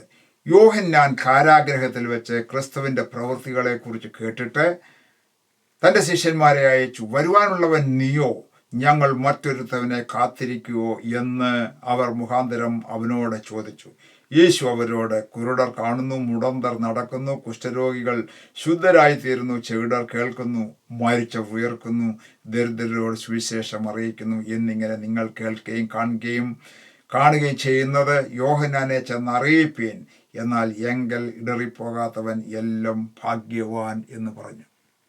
പലപ്പോഴും ഞാൻ മുമ്പ് പറഞ്ഞതുപോലെ വേദ പണ്ഡിതന്മാർക്കൊക്കെ പലപ്പോഴും മനസ്സിലാകാത്തതും ചോദ്യങ്ങളൊക്കെ ഉളവാക്കുന്നതുമായ ഒരു ഭാഗമാണ് ഈ യോഹന്നാൻ്റെ ചോദ്യവും യോഹന്നാൻ തൻ്റെ ശിഷ്യന്മാരെ യേശുവിൻ്റെ അടുക്കിലേക്ക് അയക്കുന്നതും അവർ യേശുവിനോട് ചോദിക്കുന്നതായ ചോദ്യവും യേശുവിൻ്റെ മറുപടിയും എന്നുള്ളത്. ഈ വിഷയത്തിൽ എനിക്ക് അല്പമായ ക്ലിയറായിട്ടുള്ളതായ ഒരു ആൻസർ ഇല്ലായിരുന്നു. എന്നാൽ ഇന്ന് ഞങ്ങളുടെ പാസ്റ്റർ സാബു വർഗീസ് പ്രസംഗിച്ചപ്പോൾ ഈ വിഷയത്തെ എടുത്തുകൊണ്ട് ചില കാര്യങ്ങൾ പറഞ്ഞപ്പോൾ അത് നിങ്ങളുമായിട്ടൊന്ന് ഷെയർ ചെയ്യുവാനായിട്ട് ഞാൻ ആഗ്രഹിക്കുകയാണ്. അദ്ദേഹം പറഞ്ഞത് ഇങ്ങനെയാണ്: യോഹന്നാൻ എന്ന മനുഷ്യൻ പഴയ നിയമത്തിൽ നിന്നും വന്നവനാണ്. ഒരു പുരോഹിത കുടുംബത്തിൽ ജനിച്ചവനാണ്. ആ പാരമ്പര്യമുള്ളവനാണ്. പഴയ നിയമത്തെക്കുറിച്ച് അറിയാവുന്നവനാണ്. പഴയ നിയമത്തിൽ ശത്രുക്കളെ കണ്ടാൽ ദൈവം അവരെ നിഗ്രഹിക്കുന്നതായ ചരിത്രമാണ് അവൻ പഠിച്ചിട്ടുള്ളത്, കണ്ടിട്ടുള്ളത്. അപ്പോൾ ആ പഴയ നിയമത്തിൻ്റെ പാരമ്പര്യത്തിൽ നിന്നും അവനെ ദൈവം വിളിച്ച് ഇതാ ഒരു പുതിയ നിയമത്തിലേക്ക് കൊണ്ടുവന്നിരിക്കുകയാണ്. എന്നാൽ പുതിയ നിയമത്തിൻ്റെ ആ യേശുവിൻ്റെ ശുശ്രൂഷകളുടെ കാര്യങ്ങളൊക്കെ ഡീറ്റെയിൽ ആയിട്ട് അവനെ മനസ്സിലായില്ല എന്ന് നമുക്ക് ഇവിടെ കാണാം. എന്നെ ഹെരോദാവ് പിടിച്ച് കാരാഗ്രഹത്തിലേക്ക് ഇട്ടിരിക്കുന്നു. എന്നെ വിടുവിക്കുവാൻ യഹൂദന്മാരുടെ രാജാവായി വന്ന അധികാരമുള്ളവൻ ഇവിടേക്ക് കടന്നു വരും. എന്നെ അവൻ വിടുവിക്കും. ഹെരോദ രാജാവിനെ അവൻ്റെ സൈന്യങ്ങളെ നശിപ്പിച്ചിട്ട് കൊന്നിട്ട് അവൻ എന്നെ ബലത്തോടെ പിടിച്ചുകൊണ്ട് പുറത്തു വരും എന്നുള്ള പ്രതീക്ഷയോടുകൂടെ അങ്ങനെ പഴയ നിയമത്തിലെ ആ ചിന്താഗതി മനസ്സിലുള്ളത് കൊണ്ട് അങ്ങനെ ഇരിക്കുന്ന ഒരു യോഹന്നാനാണ് തൻ്റെ ശിഷ്യന്മാരെ വിടുന്നത്. ആ ചോദ്യം ഇങ്ങനെയാണ് എഴുതിയിരിക്കുന്നത്: വരുവാനുള്ളവൻ നീയോ, ഞങ്ങൾ മറ്റൊരുവനെ കാത്തിരിക്കണോ? ഇതാ ലോകത്തിൻ്റെ പാപത്തെ ചുമക്കുന്ന ദൈവ കുഞ്ഞാട് ഇതാ എന്ന് പറഞ്ഞുകൊണ്ട് അവനെ സ്നാനപ്പെടുത്തി യോഹന്നാൻ പറയുകയാണ്, വരുവാനുള്ളവൻ നീയോ, ഞങ്ങൾ മറ്റൊരുവനെ കാത്തിരിക്കണോ എന്ന് അവർ മുഖാന്തരം അവനോട് ചോദിച്ചു. അപ്പോൾ എന്താണ് ആ യോഹന്നാൻ്റെ മനസ്സിലുള്ളതായ വ്യഥയും ചോദ്യവും അവൻ്റെ പാരമ്പര്യത്തിൽ കുടുങ്ങിക്കിടക്കുന്നതായ ആ അറിവും കൊണ്ട് അതിൻ്റെ ബേസിലാണ് അവൻ ചോദിക്കുന്നത്. നീ രാജാവായിട്ട് ഇവിടേക്ക് കടന്നു വന്നു, ഞങ്ങൾ നിനക്ക് വേണ്ടി കാത്തിരുന്നു, നീ ഞങ്ങളെ വിടുവിപ്പാനായിട്ട് വരുന്നില്ലയോ? എൻ്റെ തല വെട്ടുവാൻ വേണ്ടി ഹെരോദായ രാജാവ് കാത്തിരിക്കുകയാണ് എന്ന് പറഞ്ഞുകൊണ്ട് ശിഷ്യന്മാരെ വിടുകയാണ്. എന്നാൽ അവിടെ യേശുവിൻ്റെ മറുപടി വളരെ വ്യത്യസ്തമാണ്. യോഹന്നാനെ യാതൊരു രീതിയിലും യേശു കുറ്റം പറയുന്നില്ല. കാരണം അതുവരെ ഇസ്രായേലിൻ്റെ ചരിത്രം അങ്ങനെയായിരുന്നു. അതുവരെ ഇസ്രായേലിനെ പരിപാലിച്ചത് ദൈവം ന്യായപ്രമാണത്തിൻ്റെ അല്ലെങ്കിൽ ലോയുടെ ബേസിലാണ്. എന്നാൽ യേശു ക്രിസ്തു കടന്നു വരുന്നത് കൃപ നൽകുവാൻ വേണ്ടിയാണ്. ആ കൃപയുടെ വ്യാപാരവും ആ കൃപയുടെ വ്യവസ്ഥകളും പുതിയ നിയമത്തിൻ്റെ രാജ്യത്തിൻ്റെ വ്യവസ്ഥകളൊക്കെ യോഹന്നാൻ കാണുവാനായിട്ട് തുടങ്ങുന്നതേ ഉള്ളൂ. അതിൻ്റെ ഒരു ബേസിക്കിൽ മാത്രമേ ആയിട്ടുള്ളൂ. അതുകൊണ്ടാണ് യോഹന്നാൻ അതിനെക്കുറിച്ച് കൂടുതൽ അറിവ് ഇല്ലാത്തത് കൊണ്ടാണ് ഇങ്ങനെ ശിഷ്യന്മാരെ വിട്ടത്. അതുകൊണ്ട് യേശു യോഹന്നാനെ ഒരിക്കലും ഒരു വാക്കുപോലും ചെറുതാക്കി പറഞ്ഞില്ല എന്നുള്ളത് എടുത്തു പറയേണ്ടതായ ഒരു കാര്യമാണ്. അതുമാത്രമല്ല, മുകളിലോട്ട് നമ്മൾ നോക്കുമ്പോൾ യോഹന്നാനെക്കുറിച്ചൊരു വലിയ വാക്കാണ് എഴുതിയിരിക്കുന്നത്. അതായത് 4-ാം അധ്യായത്തിൻ്റെ 11-ാമത്തെ വാക്യം, സ്ത്രീകളിൽ നിന്ന് ജനിച്ചവരിൽ യോഹന്നാൻ സ്നാപകനേക്കാൾ വലിയവൻ ആരും എഴുന്നേറ്റിട്ടില്ല എന്ന് പറഞ്ഞുകൊണ്ടാണ് അവിടെ യോഹന്നാനെക്കുറിച്ച് പഴയ നിയമത്തിലെ ഏറ്റവും വലിയവനായ ഒരുവനായിട്ടാണ് യോഹന്നാൻ സ്നാപകനെ ഇവിടെ യേശു വെളിപ്പെടുത്തി കാണിക്കുന്നത്. ഇങ്ങനെ ചോദിച്ചിട്ടും എന്ന് നമുക്ക് മനസ്സിലാക്കാം. എന്നാൽ അടുത്ത ഭാഗം പറയുമ്പോൾ എന്താണ് എഴുതി പറയുന്നത്? അവിടെ നമുക്ക് കാണുന്നത്, സ്വർഗരാജ്യത്തിൽ ഏറ്റവും ചെറിയവനോ അവനിലും വലിയവൻ എന്ന് ഞാൻ സത്യമായിട്ട് നിങ്ങളോട് പറയുന്നു. അപ്പോൾ സ്വർഗരാജ്യം സ്ഥാപിക്കുവാൻ വേണ്ടി ഈ ലോകത്തിലേക്ക് കടന്നു വന്നതായ യേശു, ആ കാര്യങ്ങളെക്കുറിച്ചുള്ള പൂർണ്ണമായ ഒരു ഗ്രാഹ്യം ഈ യോഹന്നാന് കിട്ടിയിട്ടില്ല എന്നുള്ളതൊരു സത്യമാണ്. അതിൻ്റെ ബേസിലാണ് യോഹന്നാൻ ഈ കാര്യം ചോദിക്കുന്നത് എന്നുള്ളത് യേശു മനസ്സിലാക്കിക്കൊണ്ടാണ് ഈ കാര്യം ഡീല് ചെയ്യുന്നത് എന്ന് നമ്മൾക്ക് മനസ്സിലാക്കുവാനായിട്ട് സാധിക്കും. എന്നിട്ട് പറയുകയാണ്, ശിഷ്യന്മാരോട് പറയുകയാണ്, യോഹന്നാൻ്റെ അടുക്കലേക്ക് നിങ്ങൾ ചെല്ലണം. നിങ്ങൾ ചെന്നിട്ട് ഞാനിപ്പോൾ ചെയ്യുന്നതായ ശുശ്രൂഷകളൊക്കെ ഒന്ന് കണ്ടിട്ട് അതൊക്കെ അവനോടൊന്ന് ചെന്ന് പറയണം. ഞാൻ വന്നത് ഇങ്ങനെയുള്ള ഒരു രാജ്യം സ്ഥാപിക്കാനാണ്. ഈ സ്വർഗരാജ്യം എന്ന് പറയുന്നത് പണ്ടത്തേതുപോലെ കൊല്ലും ഒക്കെ ഉള്ളതായ, അല്ലെങ്കിൽ ശത്രുക്കളെ നിഗ്രഹിച്ച് കളയുന്നതായ ഒരു രാജ്യമല്ല എൻ്റേത്. എൻ്റെ രാജ്യത്തിൻ്റെ പ്രത്യേകത എന്ന് പറയുന്നത് അതിവിടെ ആരംഭിച്ചിരിക്കുകയാണ്. അതാണ് ഇവിടെ നിങ്ങൾ കാണുന്നത്. 5-ാമത്തെ വാക്യം, 11-ാം അധ്യായത്തിൻ്റെ 5-ാം വാക്യം, യേശു അവരോട്, കുരുടർ കാണുന്നു. ഒരു കുരുടൻ വന്നാൽ അവരെ ദയോടെ ഞാൻ സ്വീകരിച്ച് അവൻ്റെ കണ്ണെ തൊട്ട് അവനെ ഞാൻ സൗഖ്യമാക്കും. അല്ലെങ്കിൽ ദൈവത്തെക്കുറിച്ച് അറിവില്ലാതെ കാഴ്ചയില്ലാത്തവനായിട്ട് ഇരുട്ടിൽ തപ്പി നടക്കുന്ന, പിശാചിനാൽ തപ്പി നടക്കുന്ന ഒരുത്തനെ പ്രകാശം നൽകി ദൈവരാജ്യത്തിലേക്ക് കൊണ്ടുവരുന്നതാണ് എൻ്റെ ശുശ്രൂഷ. അതിനുവേണ്ടിയാണ് ഞാൻ വന്നിരിക്കുന്നത്. മുടന്തർ നടക്കുന്നു, നടക്കുവാൻ പാടില്ലാത്തവർക്ക് നടക്കുന്നതിനുള്ളതായ, നല്ലവണ്ണം നടക്കും, നീതിയിൽ നടക്കുവാനുള്ളതായ കൃപ കൊടുക്കുന്നു. കുഷ്ഠരോഗികൾ ശുദ്ധരായി തീർന്നു. കുഷ്ഠരോഗികൾ എന്ന് പറഞ്ഞാൽ പാപത്തിന് സമമായിട്ട് സാധാരണ നോർമലായിട്ടുള്ളതായ ആൾക്കാരുടെ അടുക്കൽ ജീവിക്കുവാൻ പാടില്ലാത്തവരെ ഐസൊലേറ്റ് ചെയ്ത് അകലെ പാർപ്പിക്കുമ്പോൾ അവരുടെ അടുക്കിലേക്ക് ചെന്ന് അവരെ ശുദ്ധീകരിച്ച് അവരുടെ പാപം മാറ്റി നീതിമാന്മാരാക്കി സമൂഹത്തിൽ കൊണ്ടാക്കി ദൈവത്തെ ആരാധിക്കുവാൻ യോഗ്യരാക്കി തീർക്കുന്നതാണ് എൻ്റെ ശുശ്രൂഷ. അല്ലാതെ അവരെ നശിപ്പിച്ച് കളയുന്നതല്ല എന്നുള്ളത് നിങ്ങൾ കാണുക. ചെകിടർ കേൾക്കുന്നു, മരിച്ചവർ ഉയർക്കുന്നു. പാപത്തിൽ മരിച്ചു കിടക്കുന്നവർ ഇതാ ഉയർത്തെഴുന്നേറ്റ്, സ്നാനത്തിൽ ഒരുവൻ വെള്ളത്തിൽ മരിച്ചിട്ട് ക്രിസ്തുവിനോടുകൂടെ ഉയർക്കുന്നത് പോലെ ഈ ജഡീകമായിട്ട് മരിച്ചവര് ഉയർത്തെഴുന്നേൽക്കും.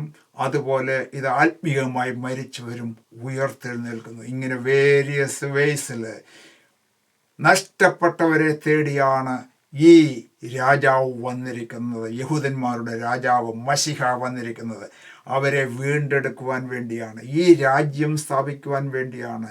എൻ്റെ ഈ നിയമം എന്ന് പറയുന്നത് പഴയ നിയമത്തെക്കാൾ വളരെ വ്യത്യസ്തമാണ്. പഴയ നിയമം ഞാനാണ് മോശയ്ക്ക് കൊടുത്തത്, അതിനെ നിർവചിക്കുന്നവനും ഞാനാണ്. എന്നാൽ അതിനേക്കാൾ ശ്രേഷ്ഠമായത് ഒന്ന് അന്ന് അവിടെ കല്ലിൽ എഴുതി കൊടുത്തെങ്കിൽ ഇന്ന് നിങ്ങളുടെ ഹൃദയത്തിലാണ് ഞാൻ ഇത് എഴുതുന്നത്, ഹൃദയത്തിലാണ് രൂപാന്തരം വരുത്തുന്നത് എന്നുള്ള കാര്യങ്ങളൊക്കെ യേശു ഹൃദയത്തിൽ മനസ്സിലാക്കിക്കൊണ്ട് ഈ കാര്യങ്ങളൊക്കെ ഒന്ന് മനസ്സിലാക്കി ഈ നടക്കുന്ന കാര്യങ്ങളൊക്കെ നിങ്ങൾ ചെന്ന് നിങ്ങളുടെ നേതാവായ അല്ലെങ്കിൽ നിങ്ങളുടെ ഗുരുവായ ആ യോഹന്നാനോട് പറയുക, അവനത് മനസ്സിലാക്കും. എൻ്റെ രാജ്യത്തിന് ഒരു വ്യത്യാസമുണ്ട്, സ്വർഗരാജ്യത്തിനൊരു വ്യത്യാസമുണ്ട്, ഞാൻ ഇതിനാണ് വന്നിരിക്കുന്നത് എന്ന് മനസ്സിലാക്കിക്കൊണ്ട് അവൻ ധൈര്യമുള്ളവനായിട്ട് പോകും. അങ്ങനെ അവിടേക്ക് കടന്നു ചെല്ലുന്നു. അവൻ ഈ കാര്യങ്ങളൊക്കെ പറഞ്ഞു. അവൻ ധൈര്യത്തോടു കൂടെ അവൻ്റെ തല വെട്ടപ്പെട്ടു. എന്നാൽ ഒരു ധൈര്യത്തോടു കൂടെ അവൻ കർത്താവിന് വേണ്ടി മരിച്ചു എന്നുള്ളതാണ് അവിടെ നമ്മൾക്ക് കാണുവാനായിട്ട്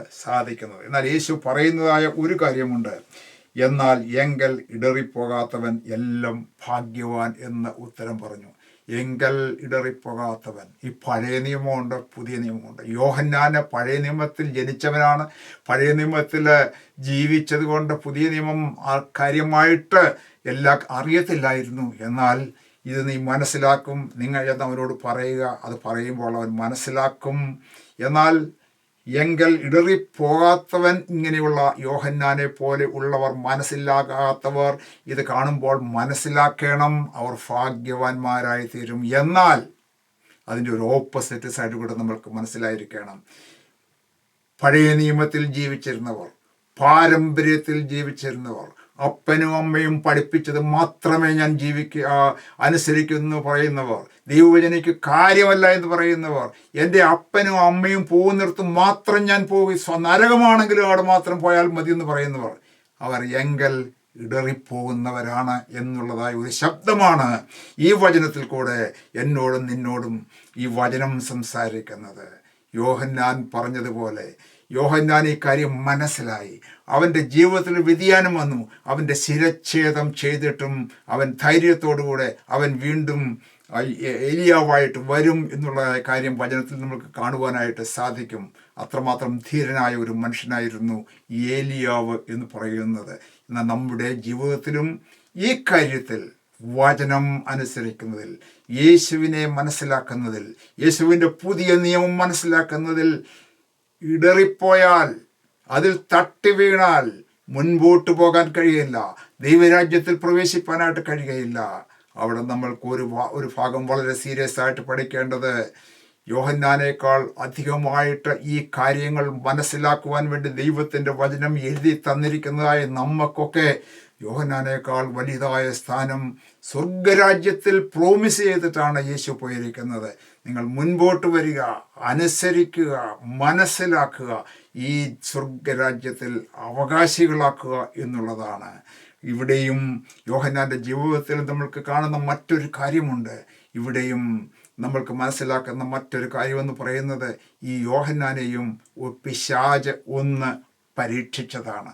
അവൻ്റെ ഒരു എക്സ്പെക്റ്റേഷൻ എന്ന് പറയുന്നത്, എൻ്റെ യേശു വരും, എന്നെ വിടുവിക്കും, ഞാനിവിടെ നിന്നും ഇറങ്ങും, ഹെരോദാവ് കൊല്ലപ്പെടും. ഇങ്ങനെ ഒരു പിശാച് അവൻ്റെ ആലോചന അവൻ്റെ പഴയ പാരമ്പര്യത്തിൽ നിന്നും അവൻ്റെ തലയിലേക്ക് ഇട്ടുകൊടുത്തു.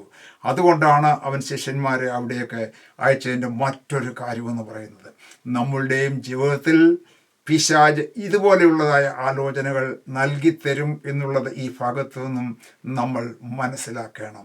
നിൻ്റെ ജീവിതത്തിൽ യേശു ഉണ്ടെങ്കിൽ നിനക്ക് രോഗം വരികയില്ല, നിനക്ക് മരണം വരികയില്ല, നിനക്ക് ആപത്തൊന്നും സംഭവിക്കുകയില്ല. ഇതൊക്കെ സംഭവിച്ചത് യേശു നിന്നോട് കൂടെ ഇല്ലാത്തത് കൊണ്ടാണ്, അല്ലെങ്കിൽ യേശുവിന് സാധിക്കാത്തത് കൊണ്ടാണ്, അല്ലെങ്കിൽ അവൻ ദൈവമല്ലാത്തത് കൊണ്ടാണ് എന്നുള്ളതായ കാര്യങ്ങൾ ഒക്കെ പറഞ്ഞിട്ട് ഈ നമ്മൾ ആഗ്രഹിക്കുന്നതിലും അല്ലെങ്കിൽ ദൈവം പറഞ്ഞിട്ടില്ലാത്തതിൽ അധികമായിട്ടുള്ള കാര്യങ്ങൾ ഉദ്ദേശിച്ചുകൊണ്ട്, എക്സ്പെക്റ്റ് ചെയ്തുകൊണ്ട് മുൻപോട്ട് പോയാൽ, ദൈവവചനത്തിന് സ്ഥാനം കൊടുക്കാതെ ഇരുന്നാൽ നമ്മൾ ഇതുപോലെയുള്ളതായ അപകടങ്ങളിൽ ചെന്നു പറ്റും എന്നുള്ളത് ഒരു വാണിംഗ് ആയിട്ടുകൂടെ നമ്മൾ ഇത് എടുത്തിരിക്കണം. എപ്പോഴും ദൈവവചനത്തിൽ പറഞ്ഞിരിക്കുന്ന പോലെ ദൈവത്തിൻ്റെ കൃപയിൽ നമ്മൾ ജീവിക്കുക, ദൈവത്തിൻ്റെ വചനം നമ്മൾ അനുസരിക്കുക. നമ്മൾക്കൊരു ഗ്ലോറിയുണ്ട്, അത് വരുവാനുള്ള ലോകത്തിലാണ് നമ്മളുടെ ഗ്ലോറി എന്ന് പറയുന്നത്. ഇവിടെ നമ്മൾ താണവരാണ്.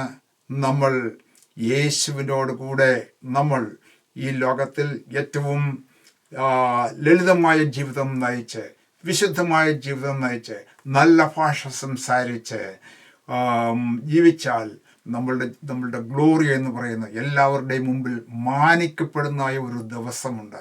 ആ ദിവസത്തിന് വേണ്ടിയാണ് നമ്മൾ കാത്തിരിക്കേണ്ടത്. അതാണ് നമ്മളുടെ പ്രത്യാശ എന്ന് പറയുന്നത്. യോഹന്നാൻ്റെ ജീവിതത്തിലും ഈ ഒരു കാര്യം നമ്മൾ സ്ട്രെസ് ചെയ്തുകൊണ്ട് നമ്മളുടെ ജീവിതത്തിൽ ഒരിക്കലും ദൈവവചനത്തിൻ്റെ കാര്യം വരുമ്പോൾ അതിൽ തട്ടി വീണ് അവിടെ ജീവിതം അവസാനിപ്പിക്കുവാൻ വേണ്ടി നമ്മൾ, എന്നെ കേൾക്കുന്ന ആർക്കും ഇടവരരുത്. ദൈവവചനം അനുസരിച്ചുകൊണ്ട് മുൻപോട്ട് പോകുവാൻ, യേശു പറഞ്ഞതുപോലെ സകല നീതിയും നിവർത്തിക്കപ്പെട്ട് ദൈവത്താൽ പ്രസാദമുള്ളവരായിട്ട് മുൻപോട്ട് പോകുവാൻ, ദൈവരാജ്യത്തിൽ കർത്താവിനോട് കൈ പിടിച്ചുകൊണ്ട് മുൻപോട്ട് പോകുവാൻ നമ്മളെല്ലാവരും ഒരുങ്ങണമെന്നാണ് ദൈവത്തിൻ്റെ ആഗ്രഹം. അതിനുവേണ്ടിയാണ് ദൈവം നമ്മളെ വിളിച്ചിരിക്കുന്നത്. അതാണ് മത്തായിയും ഇവിടെ എഴുതിയിരിക്കുന്നത്. ഇവിടെ നമ്മളുടെ സമയം നീണ്ടുപോകുന്നതിനാൽ ഇവിടെ ഞാൻ അവസാനിപ്പിക്കുകയാണ്. അടുത്ത ലെസണിൽ ബാക്കിയുള്ള കാര്യങ്ങൾ പഠിക്കാം. പുതിയ നിയമം എന്ന് പറയുന്നത് വളരെ വിലപ്പെട്ടതാണ്. പ്രത്യേകിച്ച് യേശു പറഞ്ഞതായ വാക്കുകൾ ഏറ്റവും വിലയേറിയതാണ്. അത് നമ്മൾ വളരെ ശ്രദ്ധയോടെ പഠിക്കണം. എത്ര പഠിച്ചാലും തീർന്നു പോകാത്തതും വീണ്ടും വീണ്ടും പഠിക്കുവാനുള്ളതുമായ മർമ്മങ്ങൾ അതിലുണ്ട്. അതുകൊണ്ട് ഏറ്റവും വില കൊടുത്തുകൊണ്ട് സമയമെടുത്ത് ദൈവത്തിൻ്റെ വചനം നമ്മൾ പഠിക്കുകയും അത് ധ്യാനിക്കുകയും ചെയ്യണം. ഇത് മറ്റുള്ളവർക്കും ഷെയർ ചെയ്ത് മറ്റുള്ളവർക്കും അനുഗ്രഹമാക്കി തീർക്കുവാൻ വേണ്ടി നമ്മളെല്ലാവരും ശ്രമിക്കണം എന്നുള്ളതായ അപേക്ഷയോടും പ്രാർത്ഥനയോടും കൂടെ എൻ്റെ വാക്കുകളെ ഇവിടെ ചുരുക്കുന്നു. അടുത്ത പാഠത്തിൽ നമ്മൾക്ക് വീണ്ടും കാണാം. കർത്താവ് നിങ്ങളെ ഓരോരുത്തരെയും അനുഗ്രഹിക്കുമാറാകട്ടെ.